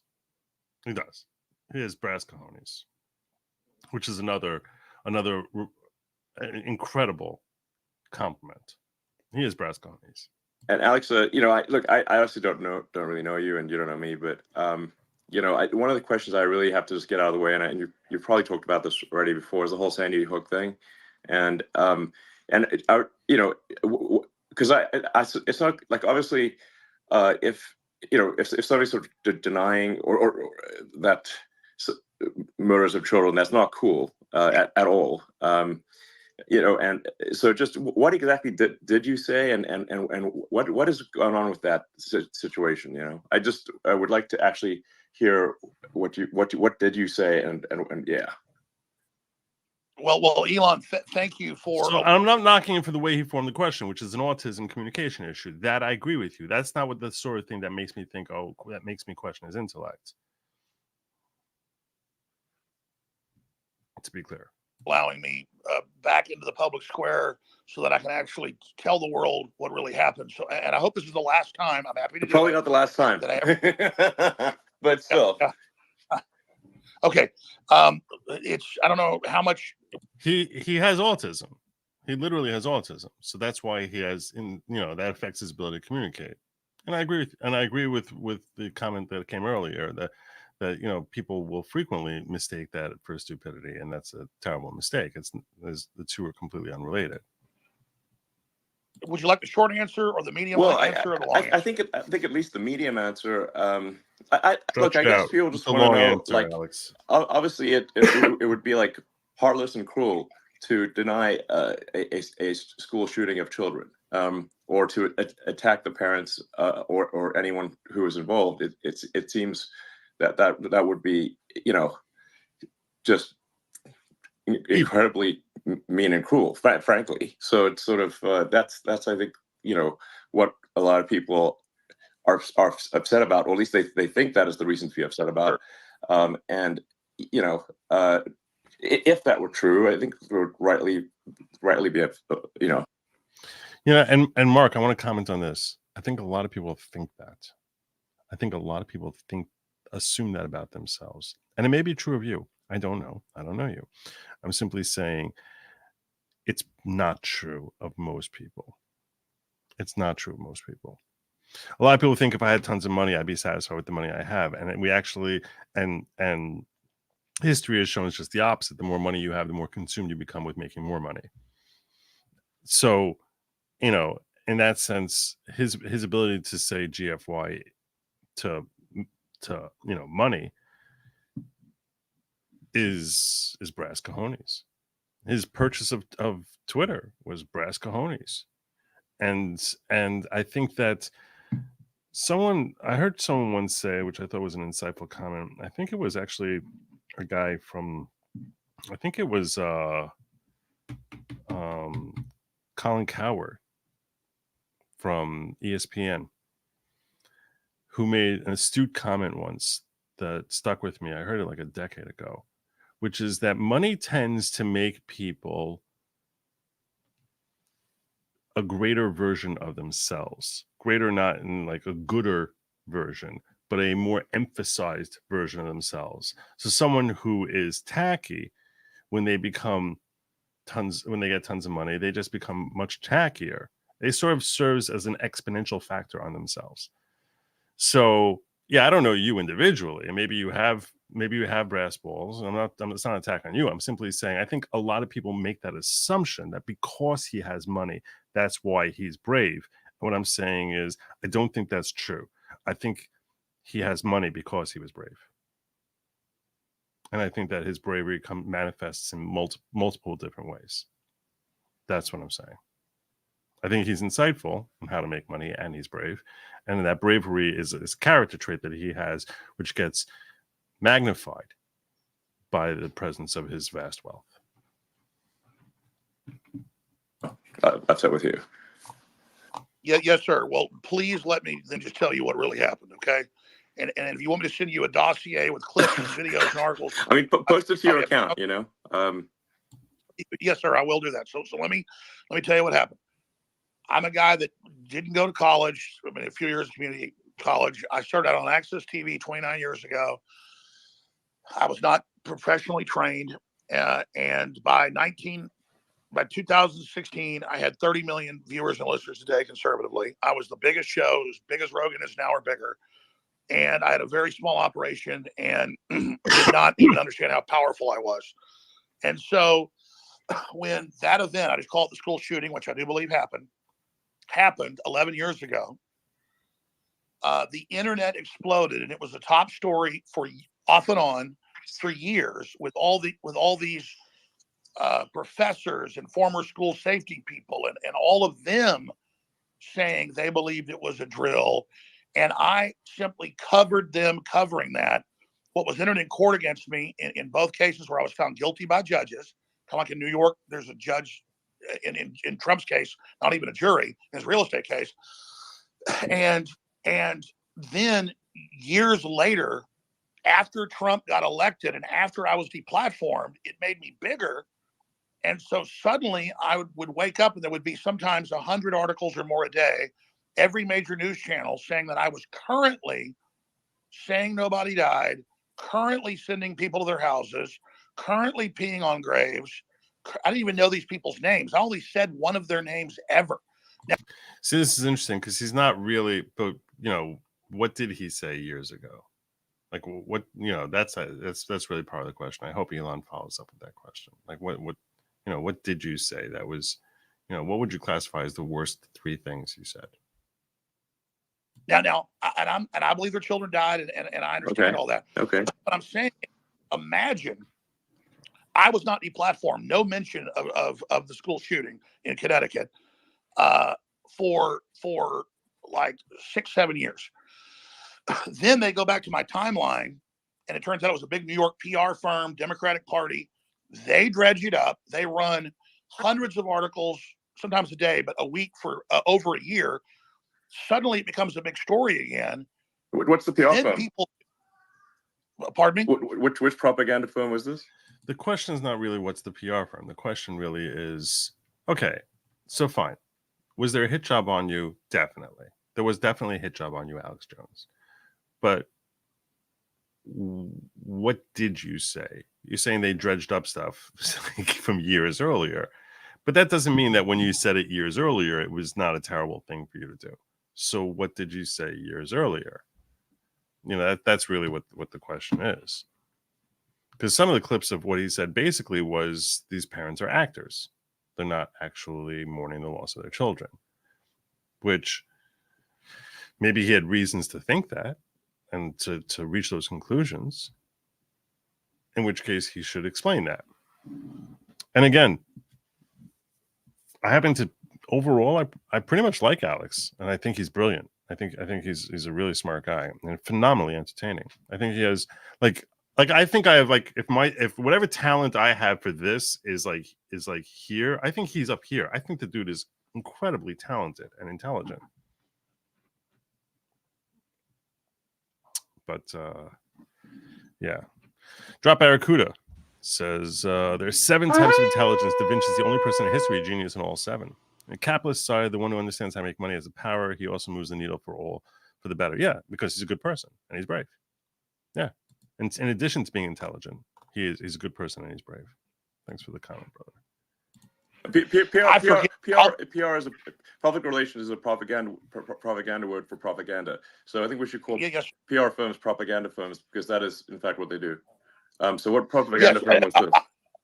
I will find the name as soon as I'm off because I can't do 2 days. I'm not good at doing 2 days at once. I can't walk and chew bubble gum, but I will post it to the to X because after they got their $1.5 billion judgment and asked for 2.67 trillion, that the GDP of India, I'm not joking, folks, that's Bloomberg. They then came out and bragged that they had quarterbacked the whole thing. They're one of the biggest. They do the UN's PR. Okay. And not that they had quarterbacked, quote, destroying Alex Jones. And so I did question it. I did say at times I could see that. I'm not going to even say it now. They'll take it out of context. I said it again. I did have what they entered in court on me was 23 minutes of video and audio over 5-6 years. We did an audit. I hadn't talked about them when they sued me for 2 years. I refused to talk about it. I apologized when the PR firm got involved, and I didn't know who it was at the time. It was just all over the news. I said, hey, I thought it happened. Yeah. I said it happened. I said it happened. I decided it happened 5 years after it happened. So I said, I'm not the Sandy Hook guy. It turns out some of these experts that said it didn't happen are crazy. They made up stuff. I said, I believe it happened. But that's what you said later. And then they spun it and said, oh, now he admits he lied about it. So it isn't who I was. It's kind of like they've done with you, and you did nothing like I did. I mean, I did question it. I did say a few times that I thought it hadn't happened, but I didn't turn the knife. I didn't really think about it. I thought about how I was talking about the internet with YouTube videos with 30, 40 million views that I didn't make. Sure. It was a hot topic that would come back from time to time. But no, I was not the creator of it. I was not the progenitor of it. I was not the guy pushing it. Yeah. And then I kept saying, no, I believe it happened. And they went, aha. Oh, I just want to be clear on something else here because you're asking a fair question, which I've seen clips of him saying that they're all actors and that whatever. I think that's something a jerk says. I think that that doesn't justify at all the judgment because that's not what created the pain and suffering for these parents. Maybe it made their pain and suffering somewhat worse, but that worse level is nothing like the actual loss of a child. It's not even in the same conversation like the actual loss of a child. And the amount of money that these people were compensated, the amount of money that was granted to them by the courts, and we're talking about $1 billion. I mean, that's more than anyone ever got for the loss of a child. Like who was, if he had pulled the trigger and shot these kids himself, and then they went after him civilly, he wouldn't have to pay that. So it's kind of astonishing that they would, that the level of abuse that was allowed with respect to entering a sizable judgment, and that clearly was designed to send a message that if you say something that we don't like and it's viewed to be heinous, we're going to punish you in ways that are beyond the scope of what any law really allows for. And that's what that should be chilling to everybody.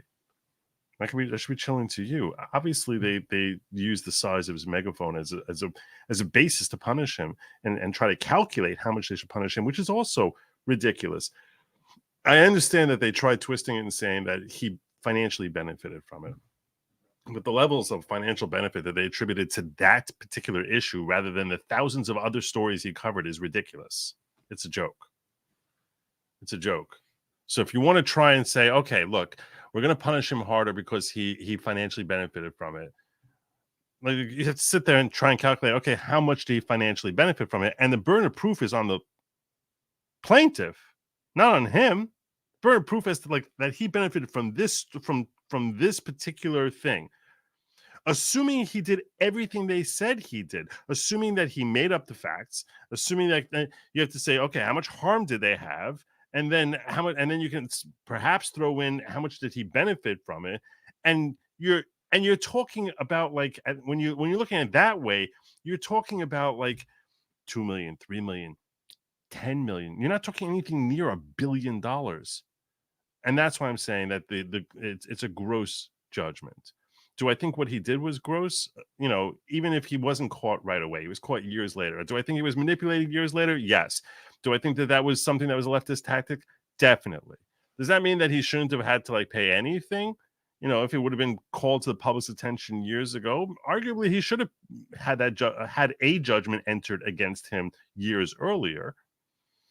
I'm simply saying the level of judgment is just astronomically unfair.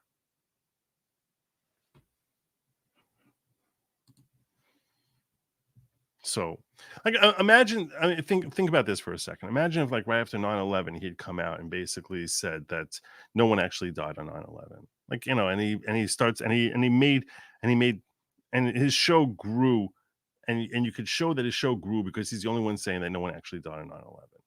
So you can understand that, he's causing pain to, like, to people or whatever, but, like, is that really what's, like, the real loss that they're suffering, or is it the actual death of their relatives?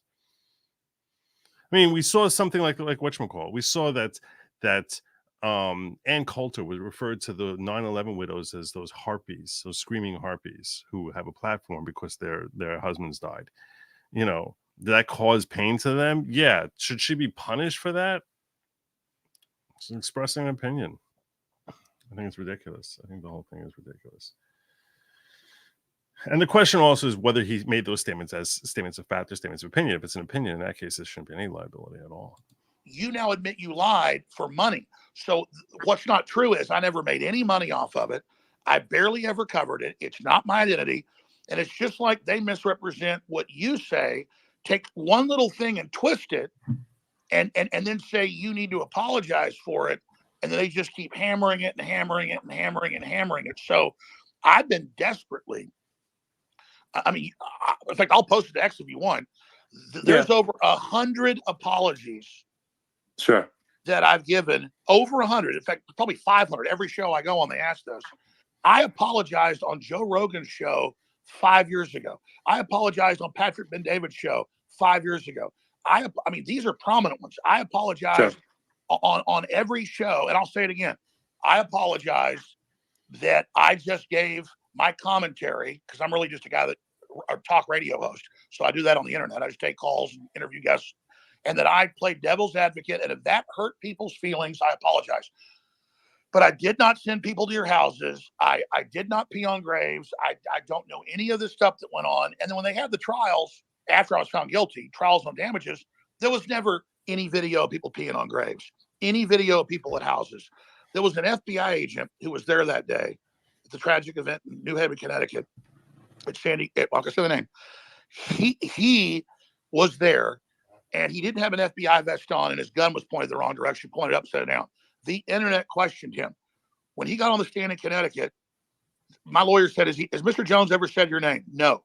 Has Mr. Jones ever put your picture on the internet? No. Have any of his hosts done it? No. Has InfoWars ever put your picture out or said your name? No. What happened to you, sir? One man, he said, called me at my offices, he said 7 years ago. This is 8 years ago now, and asked me if I was really an FBI agent. The jury gave him $94 million. I mean, listen to how insane that is. That's insanity. Doesn't exist. That's insanity. That's crazy. 94 million that never said his name. So I challenge people to find me say any of their names. I said one guy's name, and I apologized to him on the stand. The thing had probably 100 million views on 5 or 6 different YouTube videos of him smiling and laughing before he walked to the mic. I played the clip one time and said, yeah, that looks like he's an actor. I did not attack him, did not come after him, did not say. That's expressing an opinion. That's expressing an opinion. If that's what he said, that's expressing an opinion. That there shouldn't be anything. His child didn't die. And look, I don't want to fight with him, though. I said to them in a deposition, I said, I will chop my pinky finger off with a meat cleaver right now. And I will, if you'll just leave me alone and stop saying I made hundreds of millions of dollars off of you and stop saying I'm attacking you. So it's very simple. I have become, and I know what happened. The media ran a year of articles attacking them in my name, saying things I never said as a straw man, enraging them against me. And then, so they've been victimized. They've been manipulated by a PR operation. And so I would love to come on X with the families. I'd love to raise money on this show or your show, Elon, or any of them. I'd love to come on here and raise them $10 million for gun safety awareness next week. I would love to. I would love to be in an open panel with them. I would love. Okay. It actually looks like Ed Krasenstein wants to talk. Maybe Ed, could be good to hear from you. Yeah. So I kind of have a question for you, Elon. Ed is Brian Krasenstein's twin brother. So let's say that. Okay. I mean, this is not an opportunity to interview me. No, it's in regards to Alex Jones, though. Oh, it's related. So let's say Alex Jones or somebody else does the same thing, but clearly, directly claims that a school shooting did not take place when we know it did. Does that future person or Alex Jones get banned, or is the new policy that they remain? We need to look at the circumstances there. The rule that we're trying to follow here is to obey the law. So obey the laws of the United States, obey the laws of the countries in which X is present, and really do our best to not go beyond the law on the premise that if the people wish the law to be different, then the people will ask their representatives or their leaders to change the law. But otherwise, our goal is to hew as closely to the law as possible. So if somebody says something that is unlawful, then we will take action. If someone does not do something that is unlawful, then we would aspire to not take action. If the laws change, of course, then we will adjust our behavior accordingly. So that's sort of the general approach that we're taking. And now that we have community notes, which, while it's not perfect, I think it's the best fact checking that I've seen on the internet. And so if someone were to post false information, they can be community noted. It's always important to say, like, no fact checking system is perfect. If perfection is the standard, you can just basically dispense with all fact checking because nothing will be perfect. But really, it's really how good is the batting average of any fact checking system. My observation of community notes is that the batting average, the probability that the note is correct is very high. Much better than anything else that I've seen on the internet. And everything in community notes, the code, the data, everything is open source. So you can independently recreate the outcome of any note as a third party. So it's full transparency. So I think that having the community notes capability is a very powerful. It's the most powerful disinformation weapon that I'm for actually combating disinformation instead I mean, of I just agree. yeah. Can I throw something in real quick here? Sure. Look, this is why I believe what people were saying and actually questioned and for a little while thought it might not have happened. We were lied to about WMDs in Iraq. We were lied to about anthrax in Iraq. There was Operation Northwoods. That is true. There was Operation Northwoods in 2000. ABC News, declassified.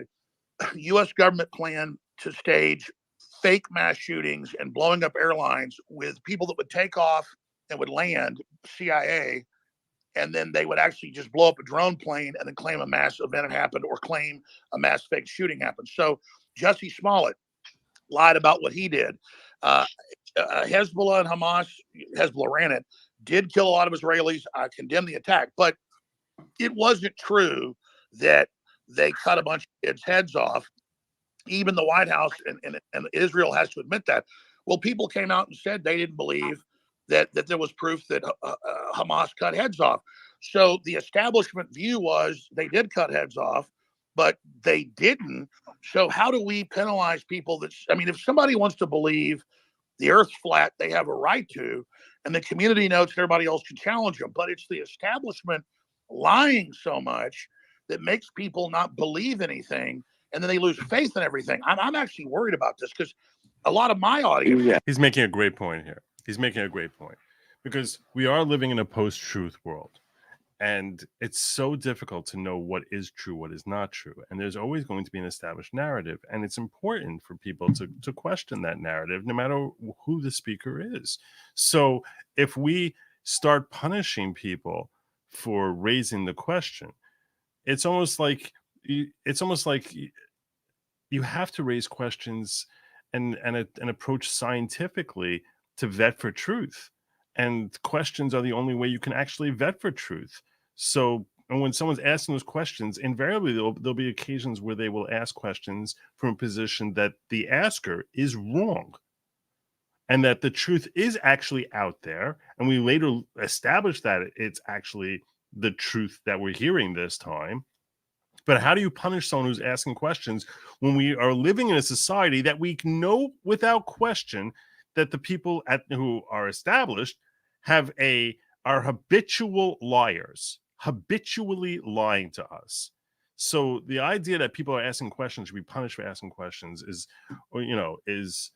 even if it ends up being proven that the questioner was wrong, that doesn't mean that it was wrong to ask the question. And I think that's what Alex is getting at, and he's completely correct in that. So disillusioned, they think I'm an agent or something too. I'm not. So I don't know how we handle this, but I think the government and the media and the think tanks and the PR firms, the propaganda firms, as Elon rightfully said, have been lying professionally so much, they've poisoned the well where no one knows what to believe. They've created a smoke screen. And so I don't know how we deal with that other than getting the community. Alex, I just want to be clear, Hamas does have a habit of cutting off heads. They're quite proud of cutting off heads.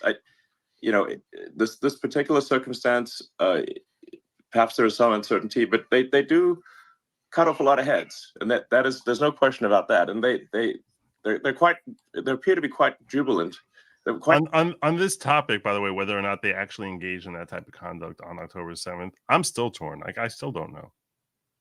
I'm seriously torn. I don't know. So I've never made the claim here. I never once made the claim here because I'm like, I don't know. And it may have happened. And as Elon said, if it did happen, would it shock anyone? Would it shock anyone? Because that's the nature of level of evil that Israel's dealing with. Quite happy when they cut these heads off. Yep. Elon, I don't like Hamas. I don't like the Muslim Brotherhood. I don't like Hezbollah. You're right. That is a hallmark. They're proud of cutting off heads. Is my observation. No, I agree. Yosemite Sam, his hallmark is shooting his guns and a red beard and he's short. Hamas's calling card is cutting off heads. I totally agree. But I'm saying they do that a lot. Yeah, you're right. So it's like for people to make that assumption Elon, that that's true. Mind if I jump? People make an assumption that that's true. That doesn't seem to be like something that's like a crazy assumption. It's like that's just historically just what happens. And we know Yosemite Sam was here. He's so talented. He's so talented, Alex. God, I'm gushing. I know. But I genuinely believe the dude is just genuinely talented. And Ben, for a second. Twitter 1.0. Hold on. Yeah, go ahead. Yeah, I'll say Laura, too, go to you Twitter- right after. Yeah, I just want I'm gonna go to you right after Vivek. Yeah, go ahead, Vivek. I just wanted to, share one thought in response to Ed's question, which is, let's take the content of whatever speech it was that's issue off the table, kids being shot in schools or otherwise. I think there's two kinds of ways to worry if you're worried about the spread of misinformation or false facts. One is, let's deal with the content of the speech itself. And Elon talked about community notes as being, imperfect though it is, maybe the best method out there on the internet. And I think that that's one set of discussions to have. That's quite a different thing from what the law certainly looks at as the most draconian First Amendment violation, which is what it calls a prior restraint, which is to previously just restrain a person from speaking, period. And I think that is, no matter what the content of the speech is, it's quite a different thing to say that because of who you are or what you have said in the past, you may not say another thing in the future.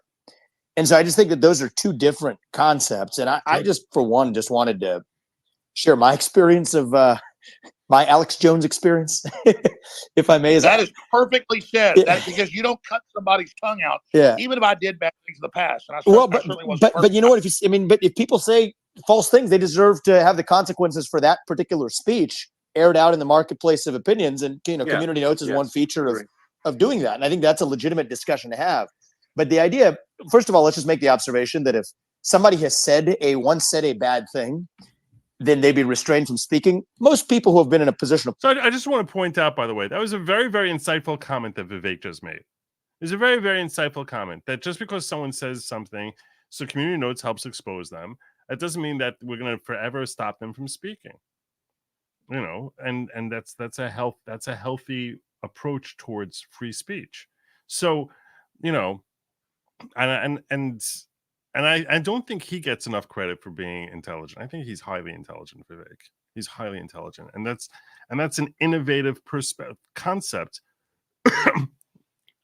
which I'm sure a lot of you, like when you heard it, you agreed with it, but to actually express it, is something that, and the way he expressed it, there's a lot of things. But he's a very smart guy, Vivek. He's a very smart guy, and that's what I'm saying. Like philosophically, I think he's much smarter than Elon Musk. Now, does that mean that he has the same insight as far as on technology or how to make money or something like that? No. Does that mean he'll make a great president? No. I'm simply saying philosophically, he's a smart guy. Prominence in the U.S. federal government would not be allowed to speak again in other forums if that was the standard we were applying, right? I mean, you think about anybody who's been in the CIA or the FBI in a position of saying that the Hunter Biden laptop story was false or COVID didn't start in a lab in China. So we could go down that whole rabbit hole. But well, yeah, I mean, as Alex said earlier, I mean, and this is not meant to be any kind of attack on George Bush, but George Bush did say, George Bush II did say that there were WMDs in precisely Iraq. He said it not once, but many times, and that and a lot. He did not have sufficient evidence to make that. And statement. A lot more people died as a consequence of that statement than if anything that Alex Jones has incorrectly said.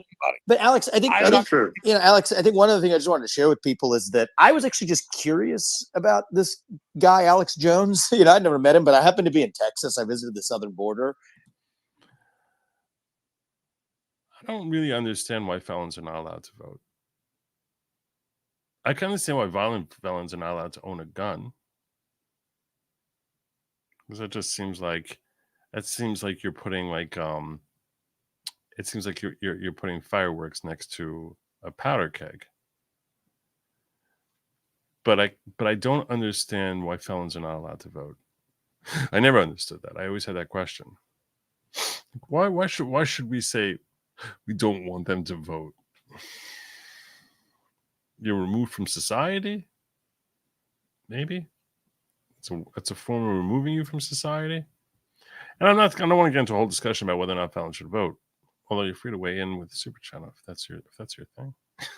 Obviously, I'm simply saying Philosophically, I don't understand why that would be. And, you know, I popped in Austin on the way back or where somewhere, I forget where we were. And I heard Alex Jones that's where he was. I said, I want to meet this guy that everybody says don't meet. And so we sat down and I was actually surprised. And we actually aired it on X I put out clips of it on X. I can't remember. That's an interesting thought. People break the law shouldn't get to decide who makes the law. Okay. I mean, that sounds nice in theory, Adam. But it's not like, oh, so now because they're voting now, the law that they broke is going to change. Someone who commits murder is going to elect someone that's going to now, because he voted this person in, is now going to be able to, like, it's going to be like, okay, murder is now legal. Like, someone breaks the law. I think that might be part of the philosophy behind it. I just don't think that if we scrutinize that philosophy, it's like, okay, why? Why should someone, he broke law X, convicted of breaking law X, so therefore shouldn't be able to decide who makes any laws at all. Well, it seems like a very global punishment for a very specific crime. You know, he broke 10 laws or broke the same law multiple times. It's like, I don't really understand. That sounds more like a nice catchphrase than like something that I can philosophically, I can wrap my head around. It's better answer anything I came up with, but that doesn't mean like I like can understand it or get behind it. When felons are not allowed to vote or own weapons, then everyone you don't like is a felon. You're saying that there's an incentive to, like, I think the incentive for them to throw us in jail is because they want to try and punish us. I think that's a far greater incentive. But there are 30 states felons cannot vote in. I'm not saying that it's not true. You were wrong. I think you're accurate that in a lot of places. I thought it was all 50 states.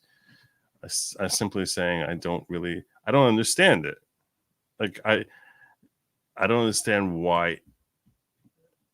I mean, I guess you could look at it as part of the punishment. That's to me the most logical. It's part of the punishment is if you're breaching from society, and this is really supporting, I guess, what Adam's trying to say. That if you break the law, if you're breaching society, you're not going to be able to hold sway in society. Okay. I guess that's what Adam is trying to say. Adam is Rescue Michigan. He's been on the show before. His friend. Podcast format. And so I was expecting to get in a debate about the Sandy Hook thing. And as soon as I open up, what I get is a guy apologized for being wrong. And then we moved on and talked about something else. And so for me, it was just interesting and eye-opening. And I think it would be interesting and eye-opening for a lot of people as well to sort of know that there are people who would have ever thought, made some mistakes, said some things that were wrong, and said some other things that were dead right that nobody else was saying either. And the way that we get to the bottom of what's true is actually hearing one another. And when people say something false, they deserve to be held accountable for it. So I think that's it's a cool thing that. And I don't want to beat this dead horse, but I'll just make this point, okay? If you really want to vet whether something is philosophically accurate, pretend it's not the established rule and try selling us on why you want to make this a new rule. See what I'm saying? So pretend that that this is a new concept that doesn't exist anywhere. And you want to be the first one to introduce this concept that if you are convicted of a felony, that you lose your right to vote. Now you want to try and sell that idea. And if you can successfully sell it, then there's actually then there's philosophical integrity to the concept. If you struggle to sell it, then you have to start asking, why do we have this? And just because it's always been there doesn't mean that it's a proper philosophy. Now maybe you can sell it under the bases that Adam was throwing out there, which was, you know, that if you breach from society, you're not going to be able to influence who's running society. Okay. I don't know. I'm wondering how compelling that argument would be to the vast majority of Americans. You know, hopefully we're able to have more of that rather than less because of the existence. I mean, if this platform didn't exist, you know, that avenue of sorting out bad speech through more speech doesn't really exist on the internet or in our culture. This is an easier thing to sell. What he's saying is an easier thing to sell. When ammo is currency, great name by the way, is an easier thing that I could have a much easier time selling, which is like basically if you want to influence where our money is being spent, because Congress and your local politicians clearly have a great have great power in deciding what money is taken from your pocket and then how that money is distributed. If you're going to be deciding who is doing that, and what and who's going to be overseeing that process, and what amount of money is going to be coming from your pocket, and how and where that money is going to be distributed, and how it will be apportioned, then you need to be someone who's actually part of the contributors. You're someone whose pocket is dug into. And people will say this is elitist or whatever, but it's a much easier thing for me to sell as far as this is common sense. Think about this. How am I basically, if you just pretend government is just another person and not an actual thing that is our overlord, okay? And I said to you, someone is going to dig their hand into your pocket and then take something from you and then give it elsewhere. And other people who are not going to have their pocket invaded are basically deciding how much they're going to stick in and take. That sounds insane. That sounds ridiculous. This is a much easier philosophical thing for me to sell, much easier than felons can't vote. Because if felons are contributing financially, you could say, okay, look, this guy, we're digging into his pockets. He wants to decide how much of his own pocket he's willing to have eaten away. But that someone saying that someone who doesn't contribute to our taxes should have power in deciding how much taxes are levied is the same thing as saying someone in Australia should decide how much taxes you have. Except it's worse than that, because it's basically how much money should be someone in Australia deciding how much taxes should be taken from you and then given to Australia. You'd be like, are you out of your mind? Why the heck would I agree to that? Why is that acceptable? How is that possibly logical or fair? It seems like the most unfair thing in the world. To me, that's a much easier sell. Much easier. The horse was asking for it. He was. Most sea captains. Remember, for 1 month, most sea captains were pirates at the founding. The Second Amendment was non-exclusionary for a reason. Yeah. Well, okay. So now you're arguing as far as why felons should be allowed to own guns. To me, that's an easier thing to sell also, that to keep guns from felons. But I could be biased because I'm from the Northeast. So I'm constantly fighting my natural aversion to guns. My audience has helped a lot in that. And I'm trying, and so much so that I spent this past weekend pitching to my family, starting my pitch to them that they should all buy guns and learn gun safety. And I started with my daughter, because I asked her about her new son-in-law, and I was like, I want you guys to get a gun. I want you to have a gun. I haven't worked on him directly. Not son-in-law yet, son-in-law to be, but I plan on working on him.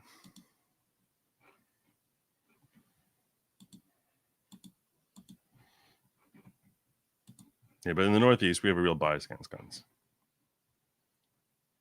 Culture. And so I think that's in response to Ed, a good thing, not a bad thing, in my opinion. Yeah, and actually, to elaborate on the public relations firms, PR firms, which really should be called propaganda firms, because that's... Oh, wait, part of Elon's strength, another compliment to Elon after I just bashed him as being not quite such a genius, is that he actually has the humility and insight to pay attention to other people and listen and learn. And I think that's another strength he has, which is part of the secret of his success, is that he's not afraid to basically listen and think and have it processed through his brain and filter good ideas from bad ideas.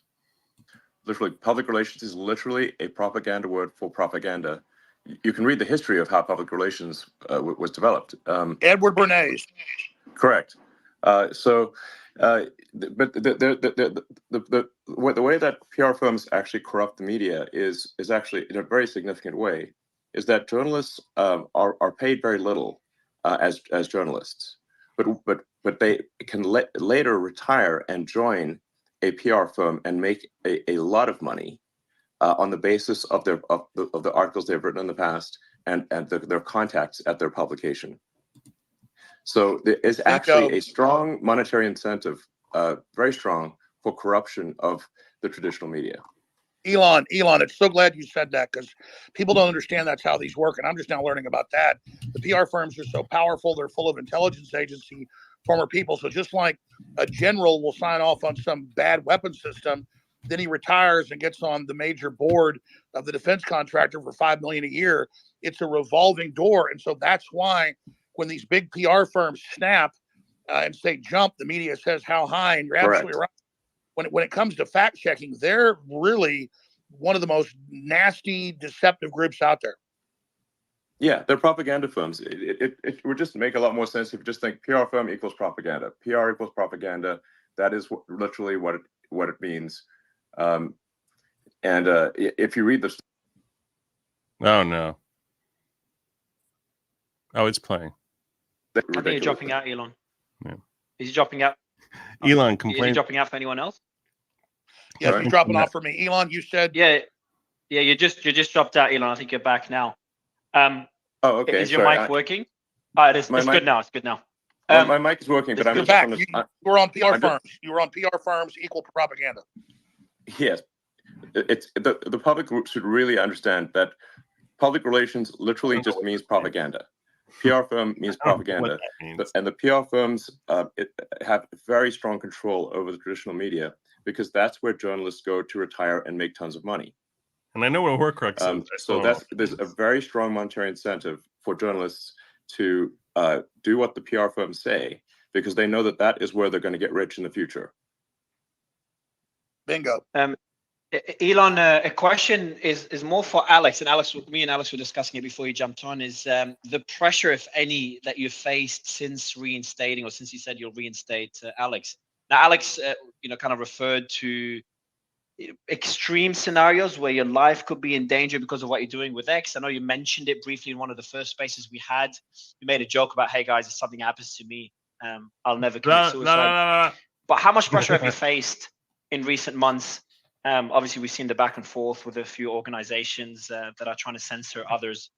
And has that increased since you reinstated Alex? I mean, at this point, reading the sort of legacy media is just depressing. I accidentally once in a while will go see like Google News or whatever, or Yahoo News or whatever, some random thing, and I'm like, this is just. I mean, frankly, the quality of the propaganda isn't even good. Look, if you're going to do propaganda, at least make it entertaining. And I find it's dull, boring. And just not even well written. Well, that's right. They'll put out one thing and then they all parrot it. It's a dog. It's like lazy propaganda. It's like work harder. We've got Andrew Tate here as well. Andrew, how are you? Oh, good. Andrew, your mic, is it working? You got to unmute bottom left corner. Can you hear me? We can, yeah. How are you? Yeah, I'm good, friend. I'm in the middle of a poker game, but since this is the battle for humanity against the Satanists and the Matrix, with its constant deception of the populace, I thought I would jump in and say hello to everybody. Okay, that was an entertaining way of making his introduction. I'll give him that. That was entertaining. Your thoughts, hello. Andrew? We had your brother on earlier, Tristan, come on earlier. Your thoughts on Alex Jones being back on X? I'd rather hear his thoughts on Elon Musk being the biggest maverick of the last 500 years. I'm not kissing ass here, Elon. You've got big ones, man, on every front. You are literally overturning the entire power structure. I was just going to say this to let Andrew get in, but I just want to say this while you're here. I mean, you are literally changing the entire paradigm. And name a better way to prevent people from moving you from power than to jail them and to convict, then exclude them from moving you from office. Okay, but here's the thing. This is the jailing and convicting them. That's Like that's like 99.99999999999999999999999% of the benefits compared to removing that one vote from them. It's like such a much more significant benefit. The fact that they're silenced, the fact that they're removing them from Twitter is far more damaging to an Alex Jones than stripping him of his right to vote. And I understand that we look at our right to vote as something that's basic and inherent and whatever. But I mean, think about the impact that had on Alex Jones' life compared to, or on his public, his fans, compared to stripping him of his right to vote. Which, let's face it, I mean, whatever vote he cast, how many elections is his individual vote going to do anything?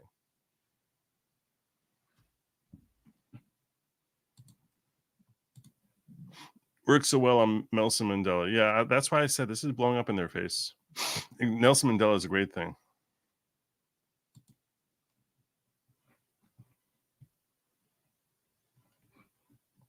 And you've definitely got the system scared, and so everybody needs to support X. Everybody needs to support the sponsors on X. I personally am doing all my Christmas shopping this year with all the great gadgets and stuff that are on X. But I'm going to shut up now. But I would imagine, instead of talking about Alex Jones, I'd like to hear Andrew Tate talk about or ask questions to Elon Musk. Yeah, well, Alex is certainly a friend of mine. I've known him for a long time, and I'm extremely happy he's back. I've celebrated that publicly, but Alex nailed it. Elon is taking the biggest risk here.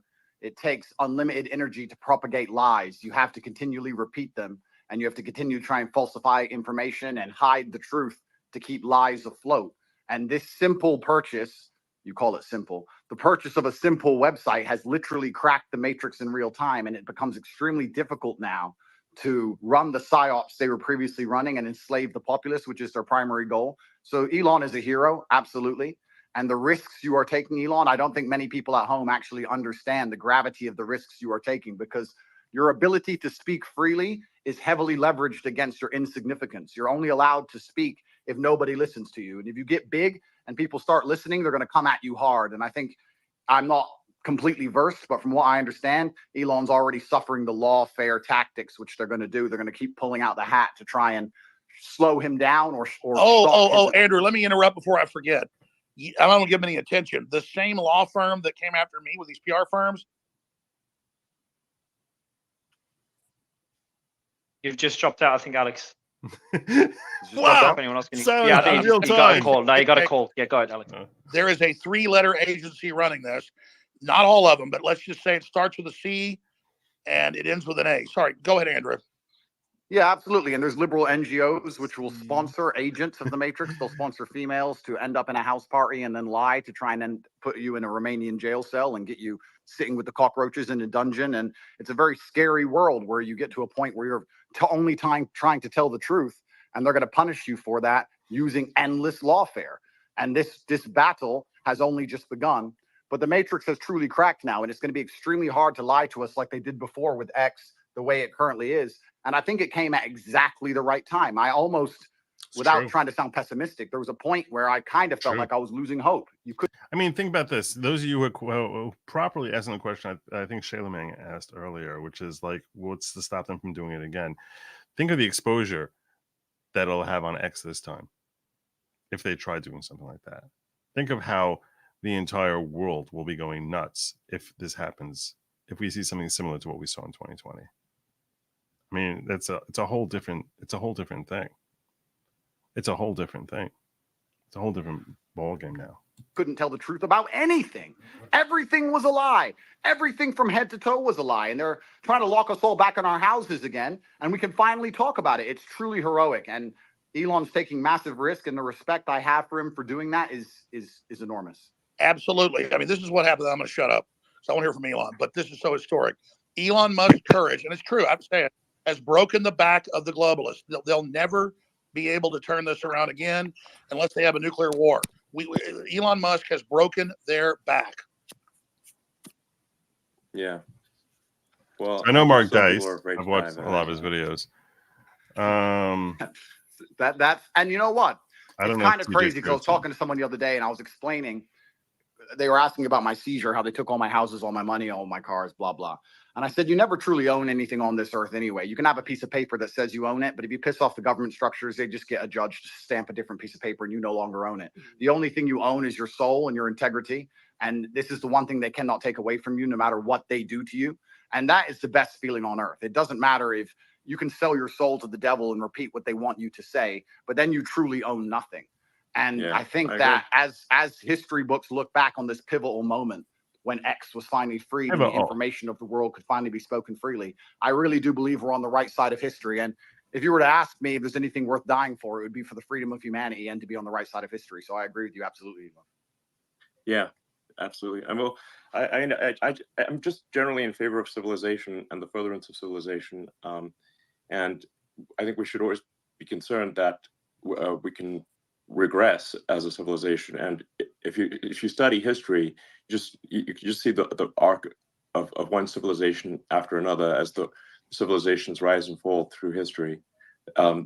We've been in a period of civilization rising very rapidly, but we should be concerned that we may be cresting, we may subside, and there are many times where I get late stage civilization vibes, and I'm just worried that maybe we're cresting as a civilization and have headed for a fall. So yeah. Well, I agree with you because I truly believe, and a lot of people have said this before me, this is not an original idea, but I think as AI and machines and tech increases, a lot of people are going to be easy to sell that anyone that trades on our dollar is given financial credit by the U.S. has a stake in how our laws are implemented, i.e. we owe China, therefore they have a vote in Congress. That's not what I'm saying. That's not what I said. It's not that anyone who has an interest in the strength of the dollar should have a vote. I'm saying whoever's pocket is going to be pilfered should have a say in who's doing the pilfering and who's making decisions to pilfer. I mean it's pretty clear. It's far more logical than saying someone committed a felony. Therefore the link is far more direct than someone broke our laws. Therefore, then they can't have a say in who writes the next law. I mean, they broke a past law, so now they can't have a say in who's going to write the next law. Okay, I think saying who's taking from your pocket is far more direct. Far more direct. The borrower is a slave to the lender, China. Yeah, so that means, yeah, if anything, I think that I think that they would have less of a stake because we're already too much of a slave. They would have to negotiate for that right to vote. Otherwise, it's a far steeper interest. Deemed useless by the overlords. Than what we committed to. What are they going to do with all these people who have hopes and dreams and they want health care and they want a garden and they want a house to live in and they don't want to be treated like cattle? They're going to become extremely. By the way, I just want to point out, I know a lot of you hate Tate. I get it. And I told you, I'm lukewarm on the guy. I'm very lukewarm on him. He doesn't sound stupid. I know that's not going to make a lot of you happy for me to say it. That's correct. A loan is very different from investment. My point is, there's no basis to say that the fact that we owe China money means they have a right to vote. I don't see how that flows from what I said earlier. Inconvenient. So I don't think many people at home understand that this war cannot be avoided. I've had a lot of people who understand why they threw me in jail in Romania and understood I've done nothing wrong. And they said to me, why do you take up this fight? Why you don't just... See, he keeps going back to his own personal story. And I do feel the one thing that's annoying is I feel as if he's trying to bask in the glow of Alex Jones here. That's what I feel like he's trying to do here. Delete your Twitter and disappear and drive a Ferrari all day. And I explained that this war cannot be avoided. You're either on the front line and you're fighting for something, or you're sitting waiting to die. You're waiting for the Mongol horde to come over the horizon and chop your head off. I totally agree. Out of it. And just to throw this in there, if you read, and Elon, I knew you were doing great work. When I saw you 6 months ago at the World Government Summit, where they're all just saying we're going to make everybody eat bugs and we'll make the decisions to put microchips in them, and you said We don't want a centralized system. We want a diverse system. We want firewalls. And I don't agree with this Tower of Babel you're building. They know that we go through cycles, and they want to artificially create a great reset collapse, in their own words, to make everybody else poor, consolidate power, and they'll have a smaller type 2 civilization for themselves. And I think you're trying to build a type 2 civilization, or even a type 1 civilization, I should say, for all of us. And you said we need to have a debate about going interstellar. We've got to expand or we collapse. And Elon Musk is saying, correct me if I'm wrong, you don't stay in stasis. You either expand or you collapse. They're artificially creating it. You either grow or you collapse. You don't. The steady state is basically an impossibility. So you have to pick it. You have to make a choice. Do you want to grow civilization, or do you want to decline and collapse? And because steady state is not stable.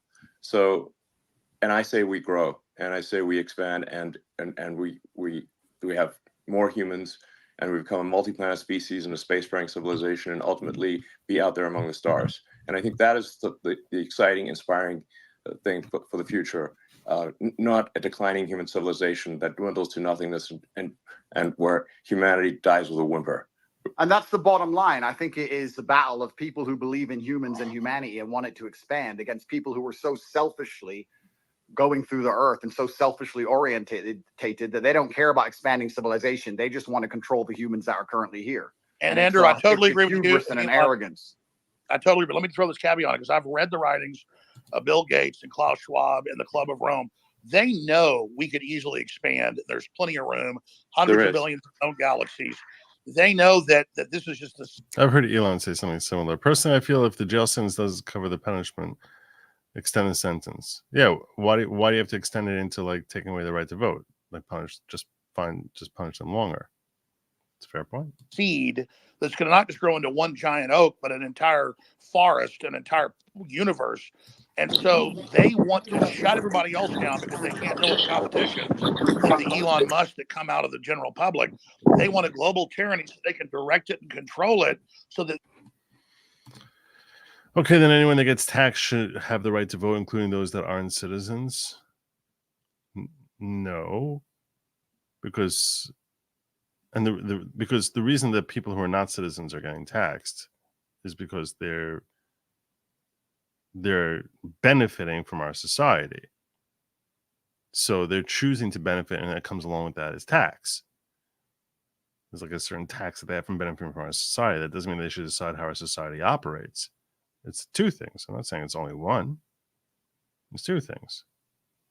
I'm simply saying that unless you want to basically say that there's two different types of government, that there's two elements to our government. One is deciding our laws based on morality, and others deciding it based on money, which is just not the way things function. So since those are the two elements that are being covered, it doesn't seem fair to say that because you're part of our society, that automatically that you should have the right to pilfer. Unless you think that thieving is okay, which I don't think is what you believe. But that would be a conclusion someone can draw from a position of saying, well, if someone's here and they're subject to our laws, so in that case, that is what gives them the power and justification for deciding who's writing our laws.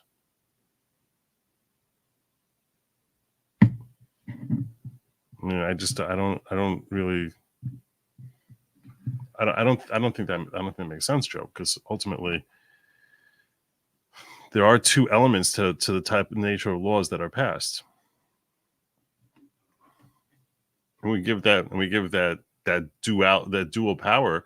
So and we never know which way is going to be exercised. So yeah. I mean, I don't think that someone because this is one of the things I've talked about is the power of local governance, and the reason it's so beneficial to have local governance is because, and stronger local governance compared to federal nationalistic powers, is because our laws are a reflection of our morality. What we think is okay and right and fair and proper in one section of the world at one time is very different from how we feel about it in a different section of the same country 1,000 miles away. So it's fitting to have people, and our laws are a reflection of that morality. of where we draw those lines of morality. So it's fitting to have, and that's when I was talking in the issue of abortion, it's fitting to have places that feel that this is moral, you know, to have that decision-making power in California versus decision-making power in the Midwest, where they're like, this is immoral.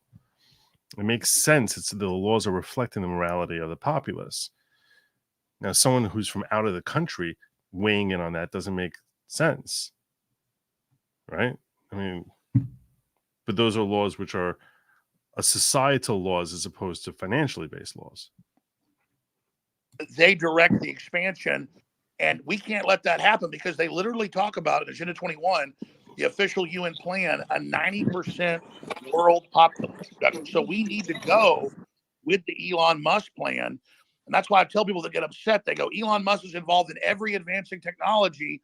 The globalists are pushing that too. Well, technology is like a gun. It's whose hand it's in. And so we need the gun in the people's hands, the gun of expansion, instead of in the globalist hands. And so just because Elon Musk is on the cutting edge of every technology, don't fear the technology like some troglodyte.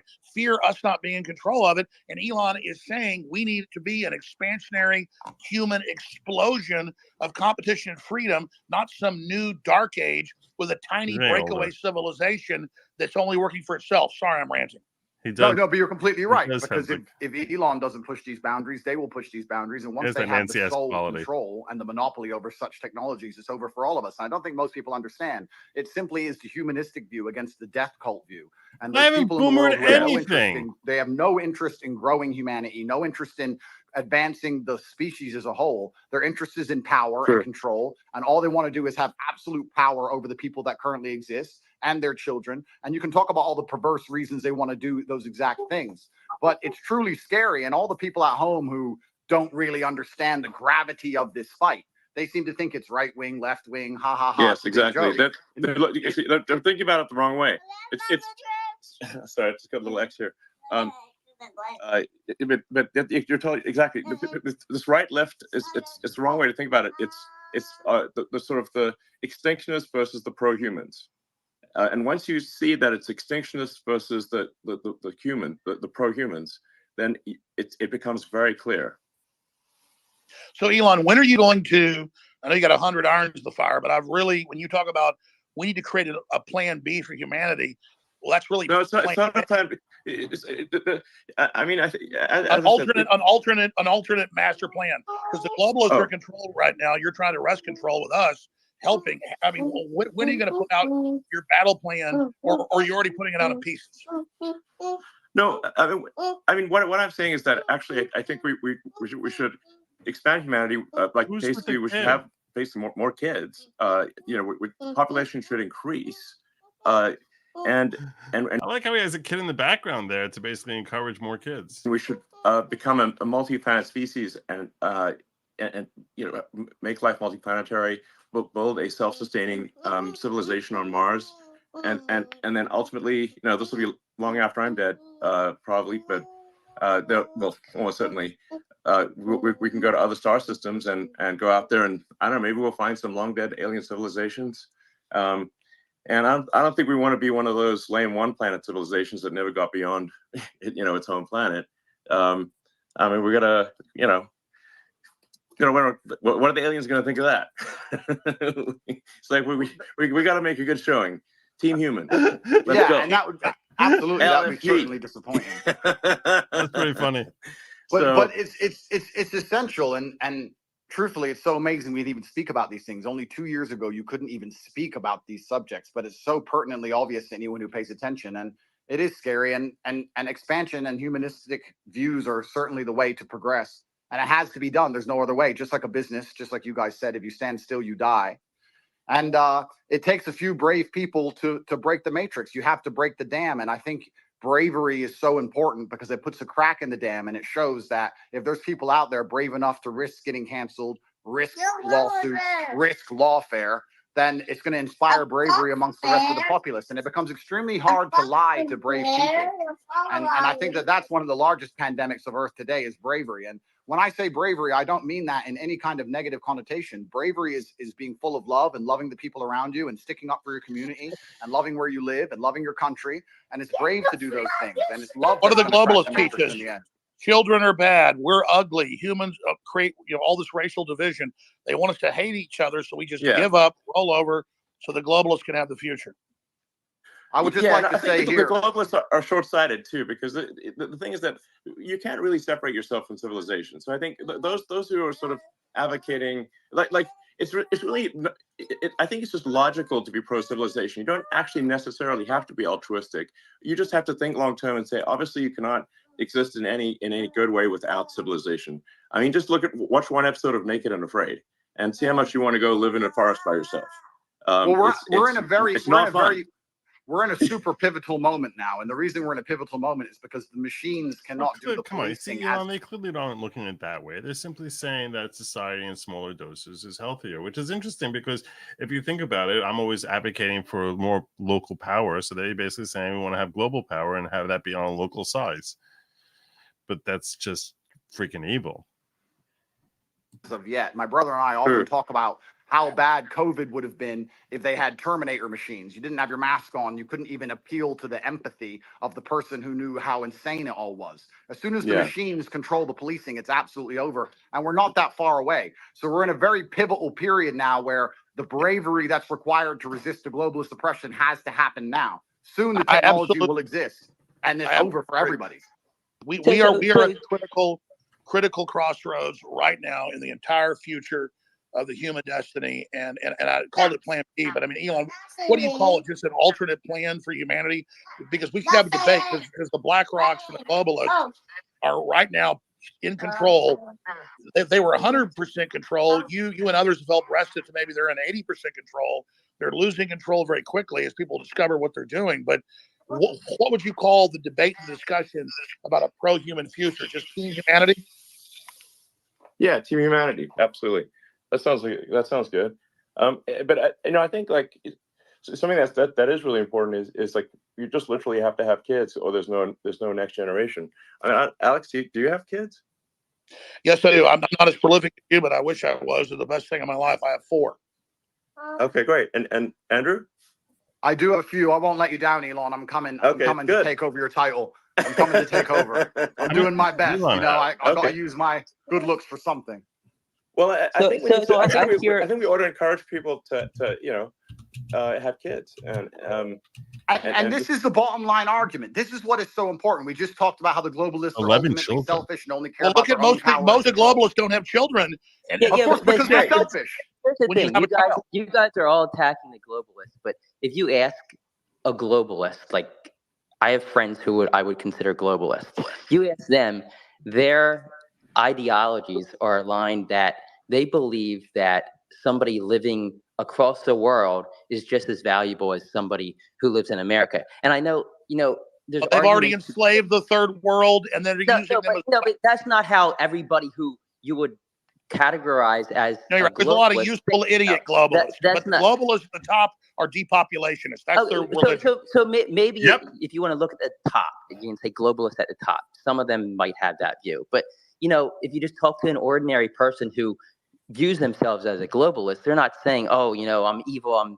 They're not an evil person. They just have this belief that every human being around the globe is equal. You can see who's talking. I would call that an internationalist. That's an internationalist. A globalist wants one world government run by corporations. When you see Chase, that's Alex. But when you can see down here in the purple section who's talking. Yeah, well, I think you can label them differently, but I think if you talk to somebody, Henry Kissinger was a globalist. Zbigniew Brzezinski was a globalist. I'm not trying to be mean to you, but their number one rule is the Earth is too small. We can't expand. We've got to bean count and put everybody on rations. We've got to social engineer and end the normal human program because humans are failed. They want to turn us into factory farm humans. Those are allowed to survive. I'll answer the question. I'll answer the question. Sorry, guys. If I can just say, some of these titles are a little confusing. If someone's an internationalist or a globalist, I think what can achieve some of this. I happen to like the name Team Humanity that they brought up earlier because it basically portrays properly the globalists as team anti-humanity. Ambiguation here. is to say, like, does someone have as an axiomatic belief that there are too many people on the earth, or do they not? Do they believe that the earth can sustain the current population, or do they think it cannot? Yeah. Now, the reality is earth can actually handle a human population probably 10 times larger than the current population. Earth is actually very sparsely populated by humans. We only see density because if we're He's looking out for his own a dense position. urban environment like New York or Boston, London, or something like that. But if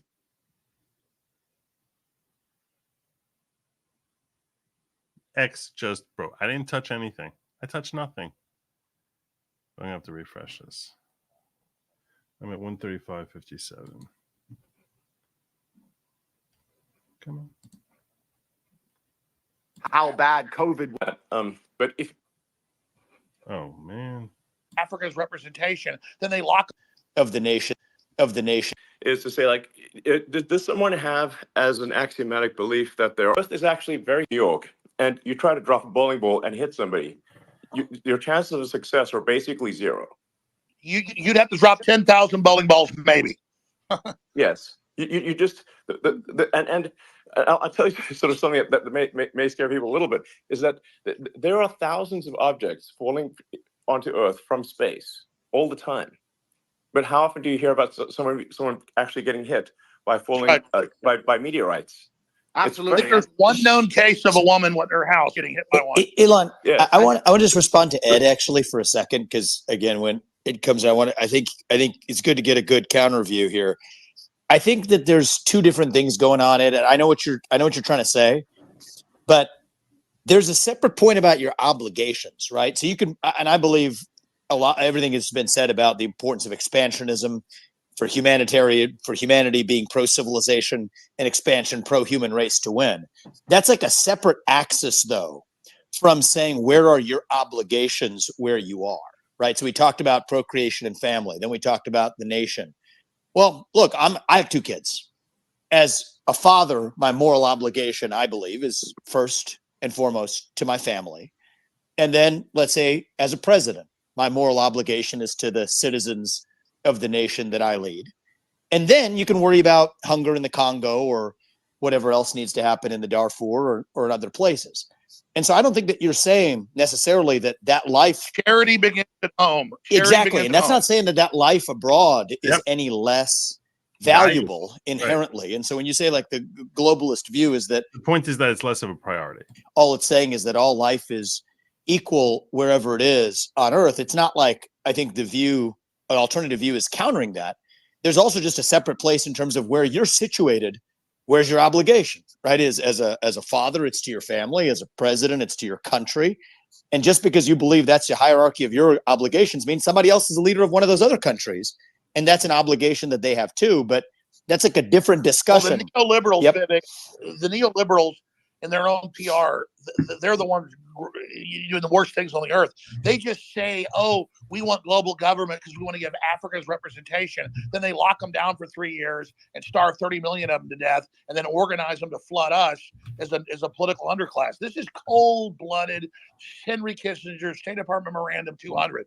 I mean, they've got it's not black and white. I think there's two different conversations. But what is black and... Wait, what but is, can we what just... is, I'm sorry. what is black? Go ahead, Andrew. Go ahead, Andrew, and then we'll go to Dave. Andrew? Okay. What I do believe is black and white is simply, if you read a history book, you'll see the worst things that humanity have ever done have been done with good intentions. That's what's so bad about evil acts, is that people think they're doing the right thing. And that's the most dangerous thing about it. And this idea that they look at all human life as sacred and all the same, I actually disagree. I think the reason they will prioritize people in a third world country, for example, you'll say it's because they see us as equal. I think it's because they see us now as spoiled and annoying. They don't like that we need pensions and living space and healthcare. They simply want slaves and a robot class, and they'll do anything it takes to get it, and they'll get it from anywhere they can. And when someone comes along and says, well, my intentions are good, I'm not interested in that, because you can name any Holocaust or any atrocity in history. The people didn't think they were the bad guys. They often thought they were the good guys. And I guess the easy way to look at life is you want to be having as many children as possible. You want to pray other people do the same, and you want those people to enjoy freedom. And anyone who's coming along restricting speech, restricting access to certain things, restricting movement, all they're doing is trying to restrict so they can control. And nobody in a history book ever who did that either was the good guy. I think it's very clear to see who's on the right side of history and who isn't. And I advocate freedom for everybody. If I disagreed with absolutely everything Alex said, I'd still be glad he's back on X. And these people can't even handle a different opinion. Do you think they're going to allow the people who have a different opinion to them to share water or share food or share anything else once they have And the absolute reason they don't control? want another opinion is they want to misrepresent what Elon Musk or Andrew Tate or Vivek Ramaswamy or any of. I'm telling you, they want us silenced so they can lie about what we said. Yeah. I have a quick. I agree with you. I have I have a agree. Hold on. We'll go, Jackson. I'm going to go to you right after Dave. Yeah, Go ahead. I mean, I'm just saying, I agree that with you there. I think that a lot of the media and a lot of these platforms do want to silence voices because they want their voice to be heard louder. So yeah, I definitely hear you there. I definitely don't. I definitely, as when it comes to globalists, I think, you know, it's not black and white. You're not either a globalist or you're not. I think people fall in between, and there's different reasons for why people might feel one way about one. So now he's just trying to make excuses for like his side of the aisle. That's basically what's happening here. You know, you could say globalist idea This and is another. his way of playing So I mean, Pollyanna. I don't like painting people like, you know, with a black and white pen, because I feel that everybody falls And somewhere portraying in it the as middle. being noble. All Can I I just know say- is this: that there are people that want a corporate. That's cowardice being portrayed as nobility. That it's like, no, I don't want to paint people. That's not right. That's cowardice. And he's portraying as nobility, which is frequently how people will portray their cowardice. World government whose aim is depopulation and not giving the general public access to technology by lying about resources and literally saying carbon dioxide that plants breathe is evil, and then telling us the world's going to end in 2030 and the ice caps are all going to melt, and none of that's true. So our children basically give up on the future, decide not to have children. That's all I'm saying. And Elon Musk is promoting an optimistic pro-human future that the science and evidence shows is real and that we need. Gentlemen, I have to go. Yeah, I just want to be sort of exactly. I want to be very clear about my position.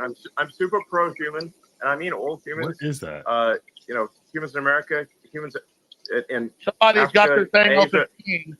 Probably. and everywhere Somebody's else. got their phone open in the bathroom. Yeah, that's Vivek. Vivek, that's your phone, Vivek. I'm not able to mute you. Vivek. Nice. Perfect. Go ahead, Elon. Nice. Sorry about that. So, Vivek, you're in the show.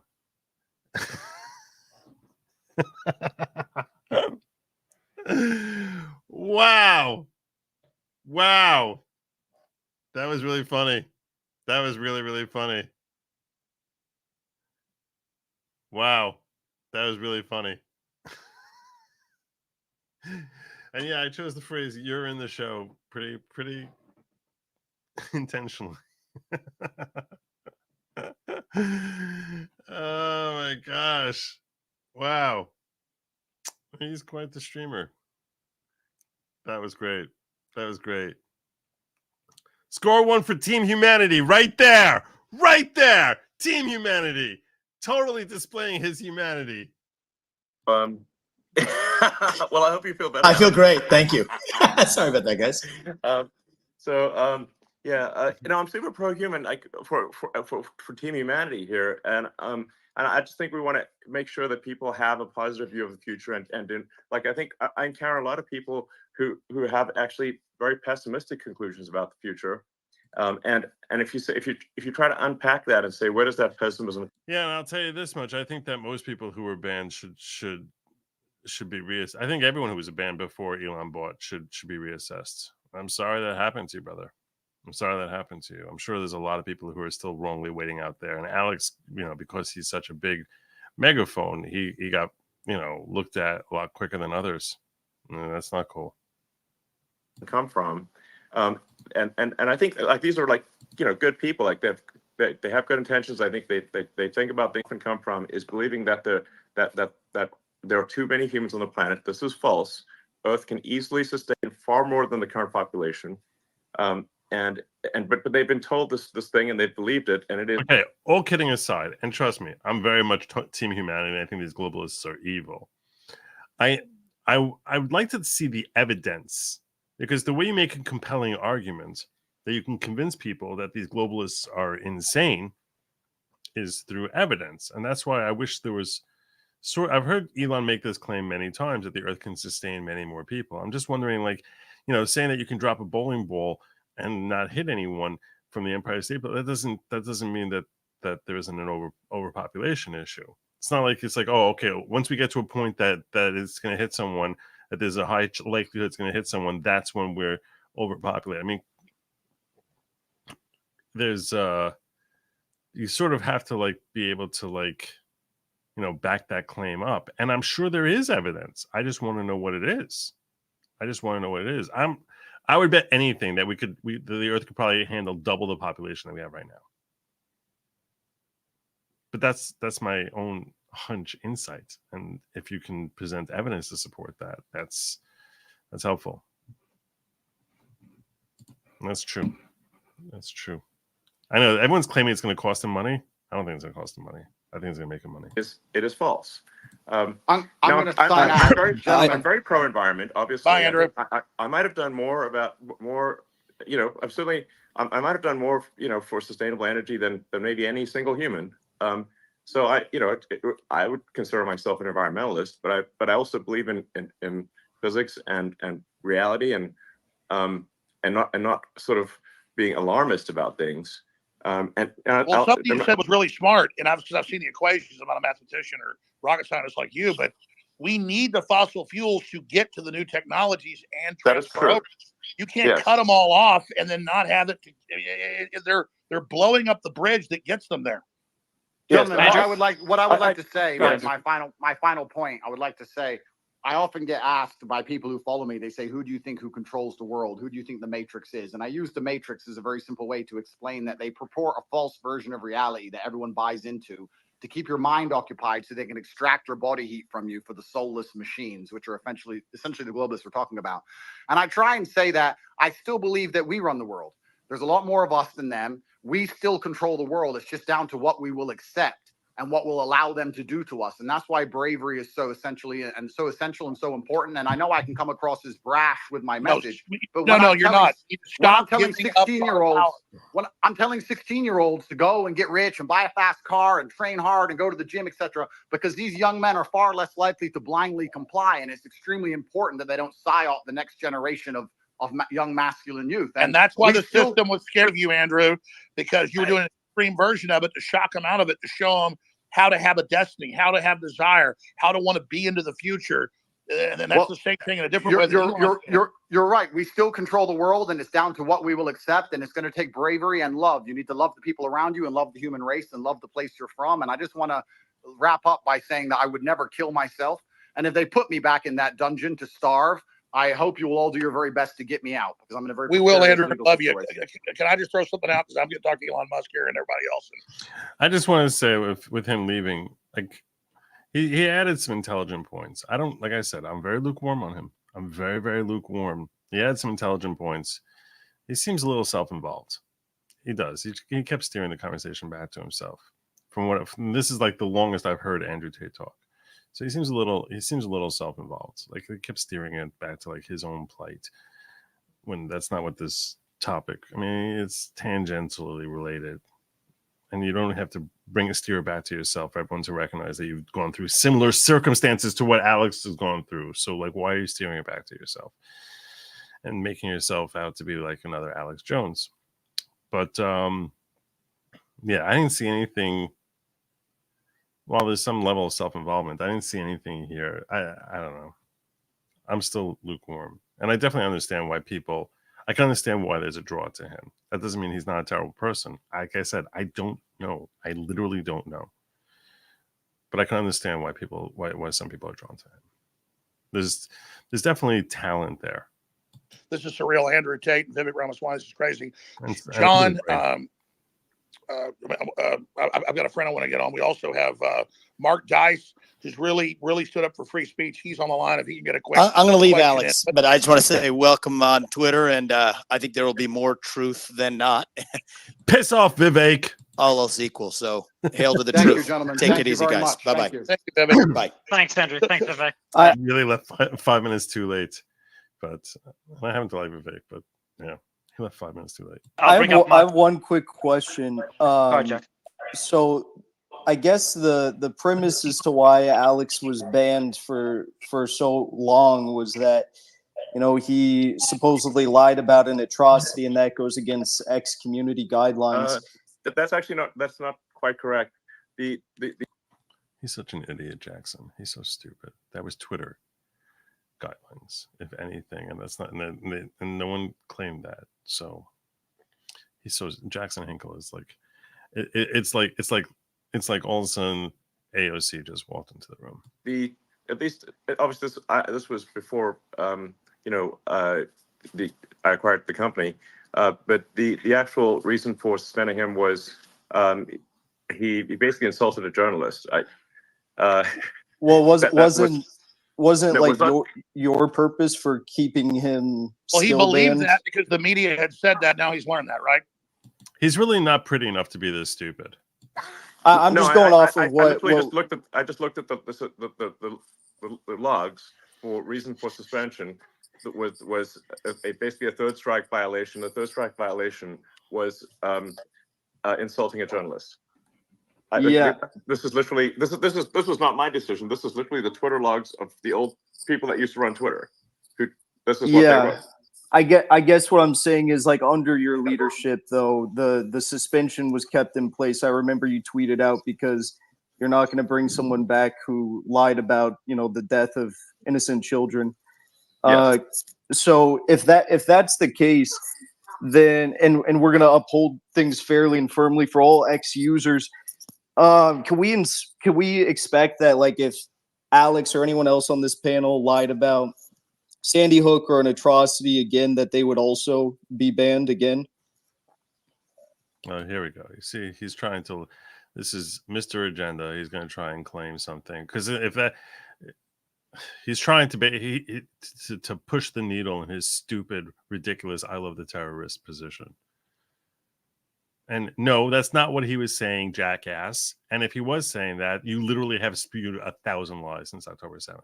So you should be the one who should be most concerned. You already answered that. Such a stupid question.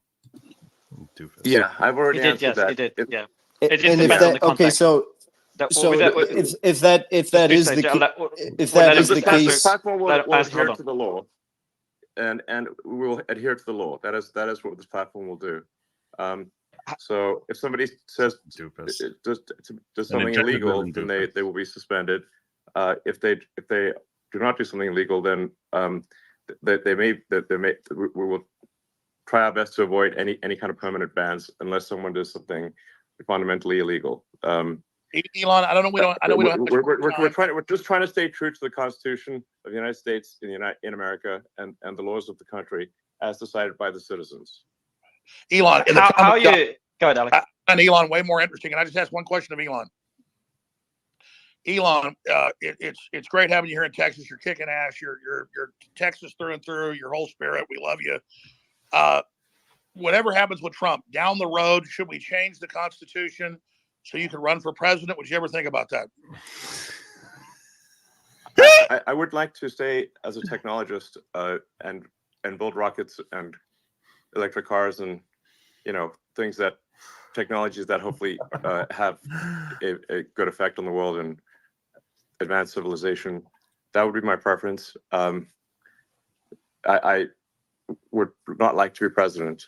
So I would just like to build things that are I don't think he wants to be president. Further civilization. That's my goal. I think that's a smart answer. Are you concerned if the deep state establishment, we know it's not just one group, is able to kill Trump or not let him run for office for the repercussions? I mean, are you optimistic for the future currently, or just how do you feel about the election coming up?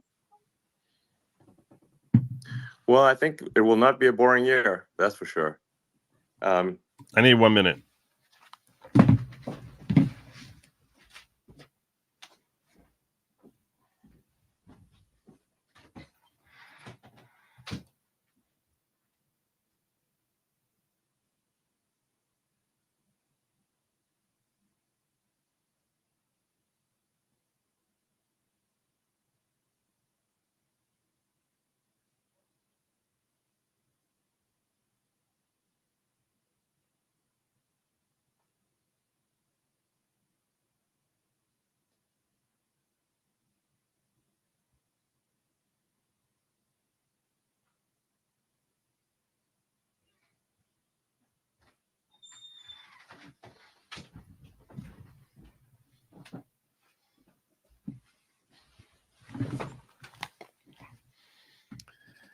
What?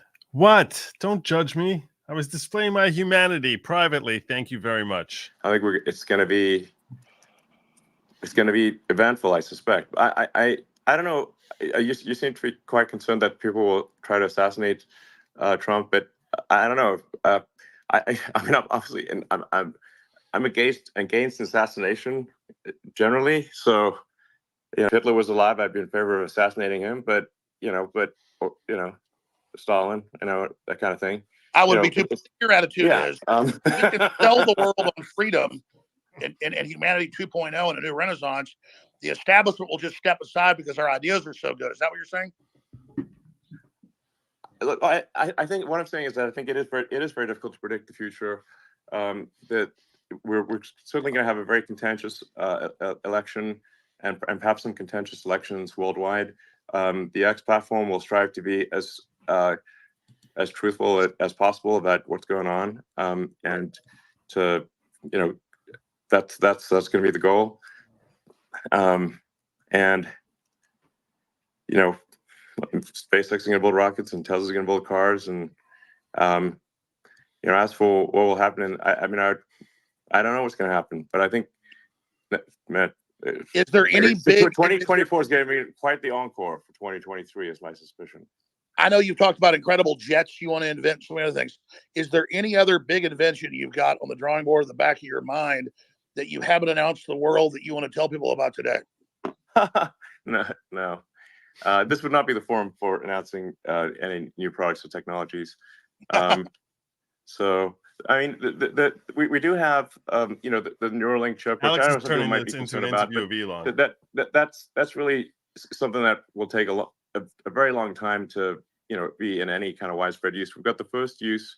The first patient will get a Neuralink chip. This is a quadriplegic, and it will enable them to control their computer and their phone. And then my uncle was in a motorcycle accident and he was having seizures about to die, couldn't even walk. He got one. It's not one of your brain chips, but a brain chip. Yeah.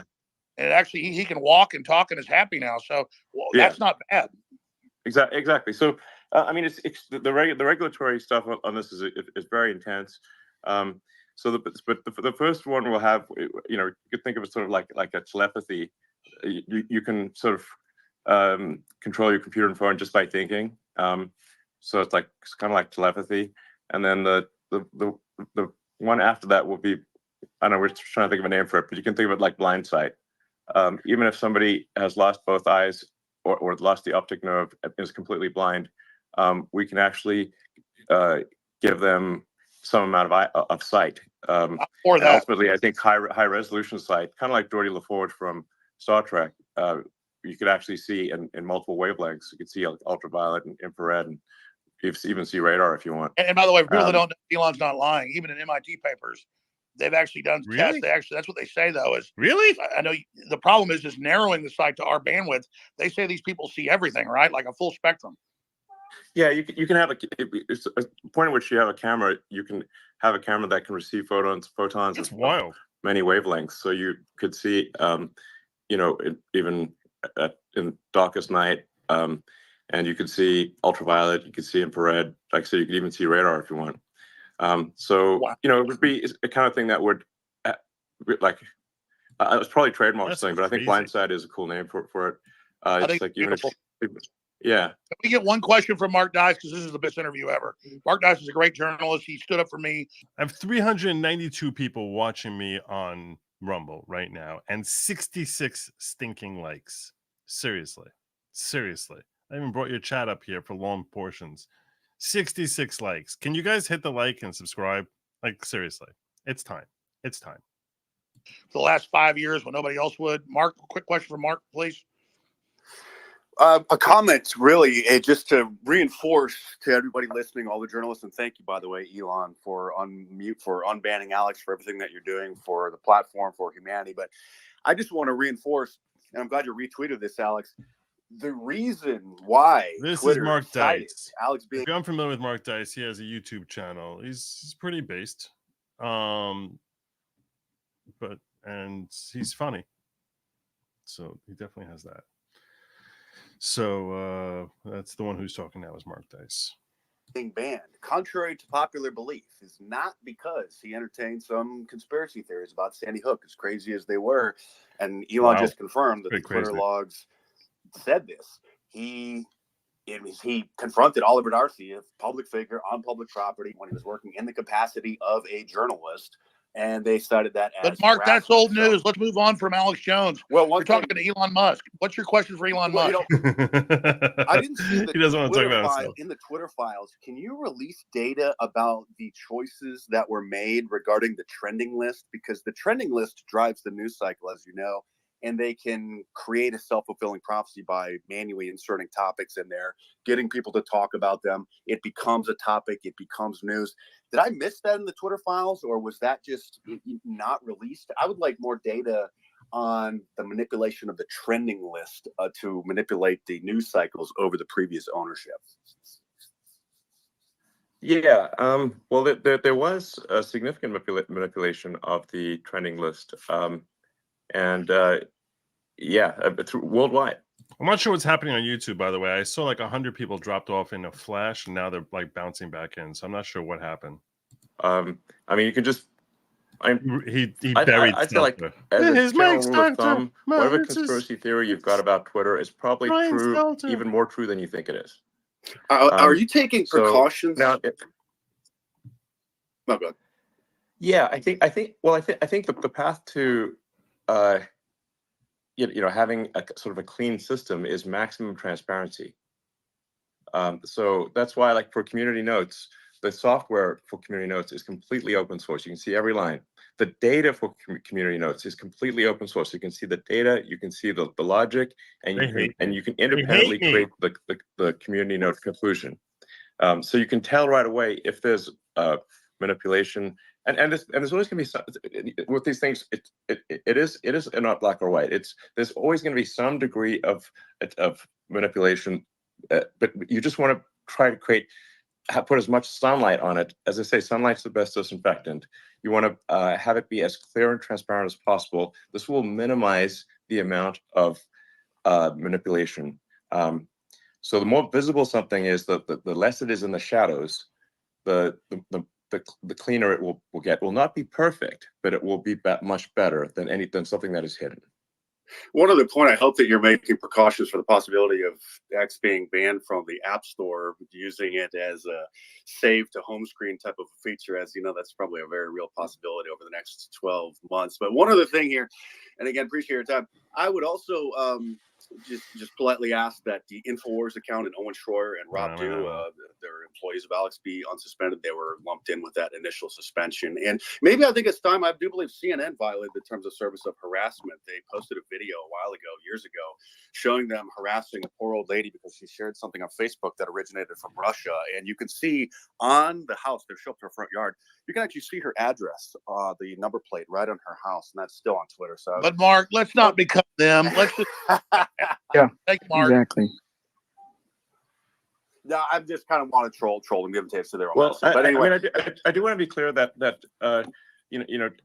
doxing, which includes revealing the pseudonym of someone. Holy moly! It is 4 o'clock in the morning. So I want to be clear. Sometimes some publications have claimed that revealing the pseudonym of someone is not doxing when it obviously. Okay, this is what I'm going to do. I'm going to go like another 10 minutes or so, and then I'm going to finish this up on locals tomorrow.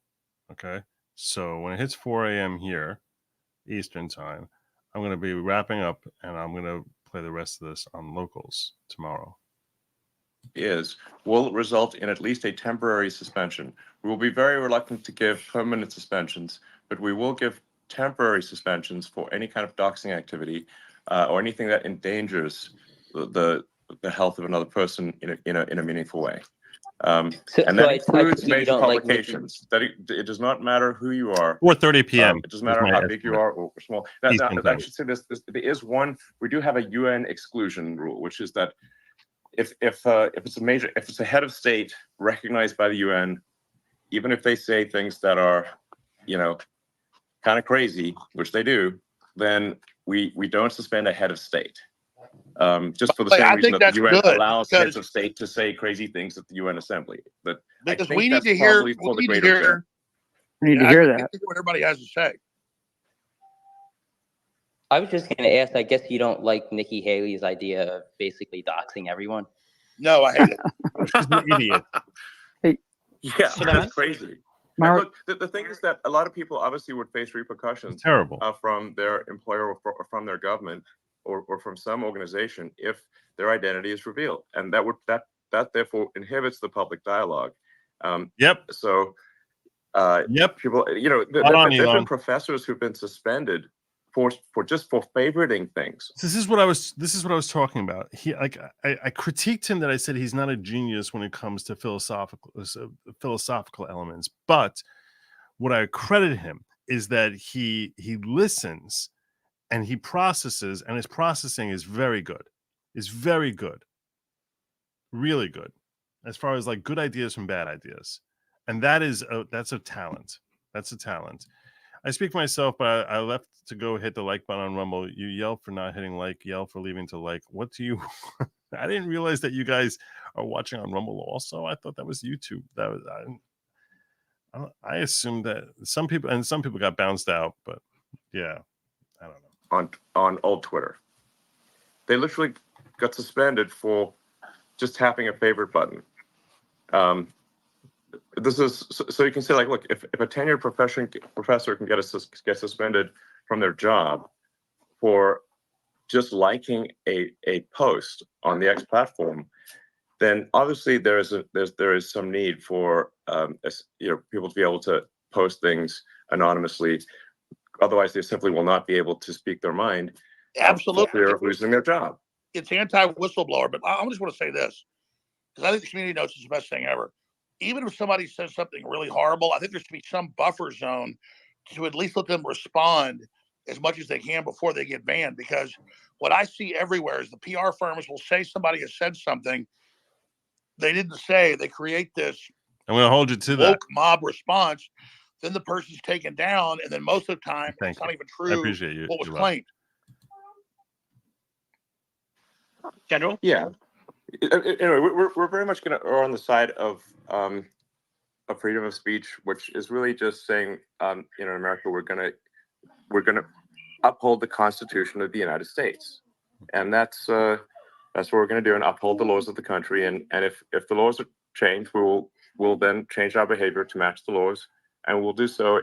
And we also can only match the laws in other countries, because sometimes people will say, well, why don't you demand freedom of speech in some other country in the world? I'm like, well, we don't make the laws in that country, and if we don't adhere to the laws of the country, they will simply cut us off. And so we can't do more than that. That's why I make sure my chat follows. What about the other factors, before going to General Flynn? You've got obviously laws, but you've got the revenue still running a business, and you've got external pressure. How do you balance all these when fighting for free speech? Well, we're gonna obviously favor free speech. I believe my action has been very clear in this regard. That if it is a choice between money and freedom, we will pick freedom. General? Yeah, hey, thank you, Mario. Thanks for hosting this thing. You're doing a wonderful job. General Michael Flynn, the general. This is really a question for Alex and Elon, a statement, and I wish Andrew and Vivek were still on. But we've talked about these different sort of array of forces between the globalists and the humanists, or whatever the right descriptors are.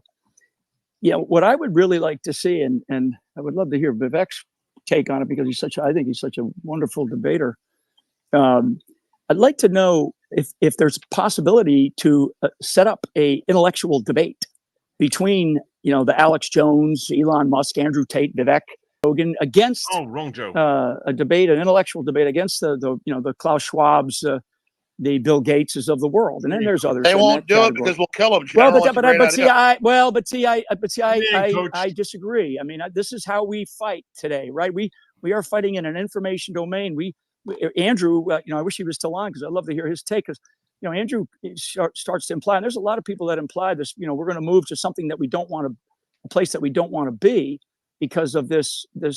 Frankly, what I see is a globalist takeover, and I'm all with you, Alex and you and I have talked about this a lot, but what I would really like to see is an intellectual debate and a challenge. I mean, otherwise, because 2024 is going to be for the United States is going to be a historically consequential moment in history, and I would prefer that we extraordinary session that I've been listening to for the last couple of hours here, and I would really like to hear at least Alex, because you're on, and I think Elon's still on.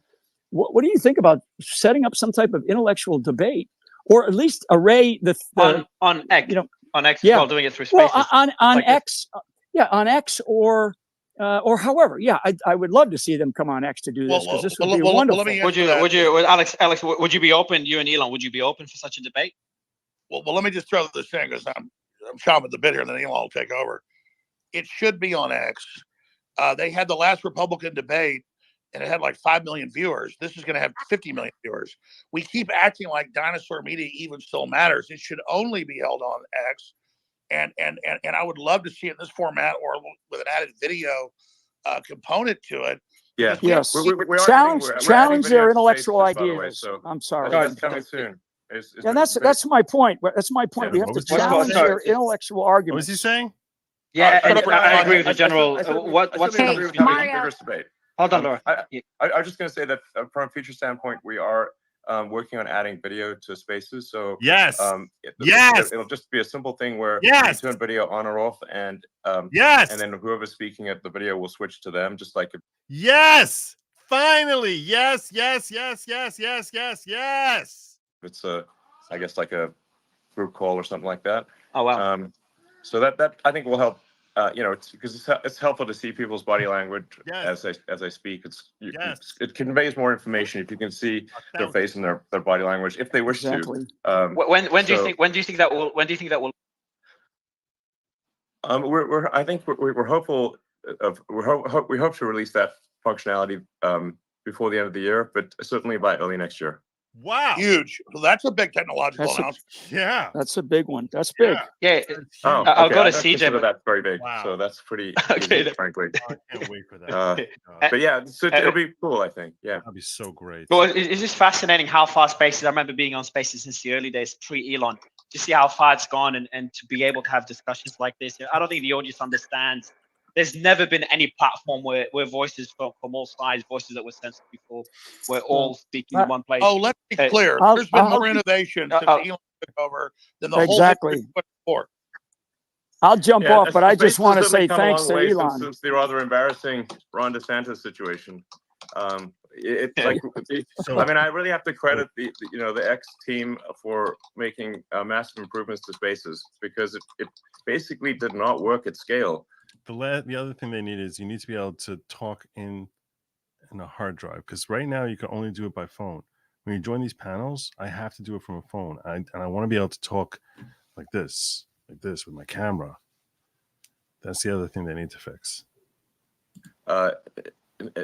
Until a massive amount of work was put into it. It obviously broke rather embarrassingly in the Ron DeSantis situation. And we didn't realize how fragile and weak it was. And since then, we've put massive work into making Spaces actually robust and be able to have, you can have, at this point, millions of people listening simultaneously. Let me be which is clear, quite Elon. difficult to do. Elon, I've never seen an interface that works this good. I mean, you've got a whole, how you're doing this. And a lot of people say Alex Jones is a white supremacist. And I don't know how that's possible, because his nose is so brown. It's so brown.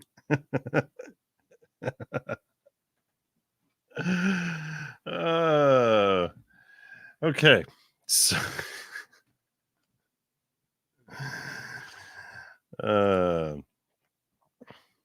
so brown. The biggest reason why technology like 3D printing and certain medical innovations are being regulated into the ground is because the elites know a post-scarcity world breaks them totally. I always assumed that it was a financial thing, not long-term, but short-term. For example, I have a friend who claimed to me like 20 years ago, and this is not medical advice. Seriously, it's not medical advice. But he claimed to me that there was a technology or a medication decades ago when his mother was dying of cancer, that they actually have had the capacity to cure, but that the medical industry has suppressed any information or access to information about that because it's such a trillion-dollar industry, which is a horrifying thing. And at the time, I was a little skeptical. But the reason I bring this up in this context of this super chat from Jackals of Terra and Gentum, who's a great contributor here, is because I don't think that was a long-term, like, oh, let's, make sure that there's scarcity in the future or something like that. I think that was a short-term sort of thing that, like, let's protect established industries who have a cash cow and they don't want to see that cow run dry. The same way a lot of people believe that issues that came up in 2020, not elections, but issues that came up in 2020, that the motivation for various things was to milk, whereas things that were cheap and easily available were discarded as being useless. Obviously, in this context, I'm talking about Apple iPhones. But and if you know, you know. And if not, I can't say anymore because I'm still here on YouTube. But all those perspectives, so that's at the end of the day, it's not about the long-term perspective of, like, let's keep scarcity for the, for the end of times, or when we transition over into, like, creating scarcity, but it's really about the short-term issue of, we got a cash cow, which is we're milking every day, and we really like that golden cow. So you should never, ever, ever, ever, ever subjugate yourself to a golden cow, whether that golden cow is money or anything else. You can hear that and many more thoughts about the rest of this conversation tomorrow, probably at 4:30 or thereabouts. When I say 4:30, it usually ends up being 5 o'clock. When I continue the rest of this dialogue, which is a fascinating dialogue. I'm really glad I invested the time doing this with you guys. You can smell Eno's dinner on Alex's breath. Yeah, seriously. He's a big Elon fan. And look, and I'm a huge Elon fan too. I think he's genuinely a good person. And that's usually money makes people worse people. So that's a testament. It's a testament to his character. I think he's a genuinely good person. And like I said, it usually makes people less good. So unfortunately, a lot of good people become bad because of money. So the fact that he has the gobs of money that he has and has not become tainted is a testament to him, to his character. And I struggle to think of a higher praise I can give any human, because that character trait is far, far, far more valuable than whatever intellect he has. I believe the thing with your friend, I remember a university in Texas announcing that a cure for cancer using modified HIV virus, the entire research department got shut down. Yeah, the nature of the cure that he was talking about is, he said it would accelerate the cancer too fast for the cancer to actually metastasize, so that it would break apart or something to that effect. I don't know about the nature of the HIV thing, but yeah, that he said that he was fighting to try and get his mother this cure and never succeeded. So, but that was literally like the end of the 90s. That was a very long time ago. So, and I can't believe that they haven't come up with a cure yet. It's almost astonishing that there's no cure yet, unless it's being suppressed. This is not medical advice, and I'm certainly not giving it. I'm not offering medical advice. I'm simply talking about different theories that people have thrown out. Which, who knows? Who knows? I don't know. I'm simply telling you things I've heard, speculations I've heard. And you'll hear more of that tomorrow. Goodlogic.locals.com. Goodlogic.locals.com. I urge you to join me there. If you can't afford it, if you can't afford the $5 a month, I will front it for you. I will give it to you. Give it to you happily. I'm very pleased to give it to people. I mean, it pleases me no end, genuinely.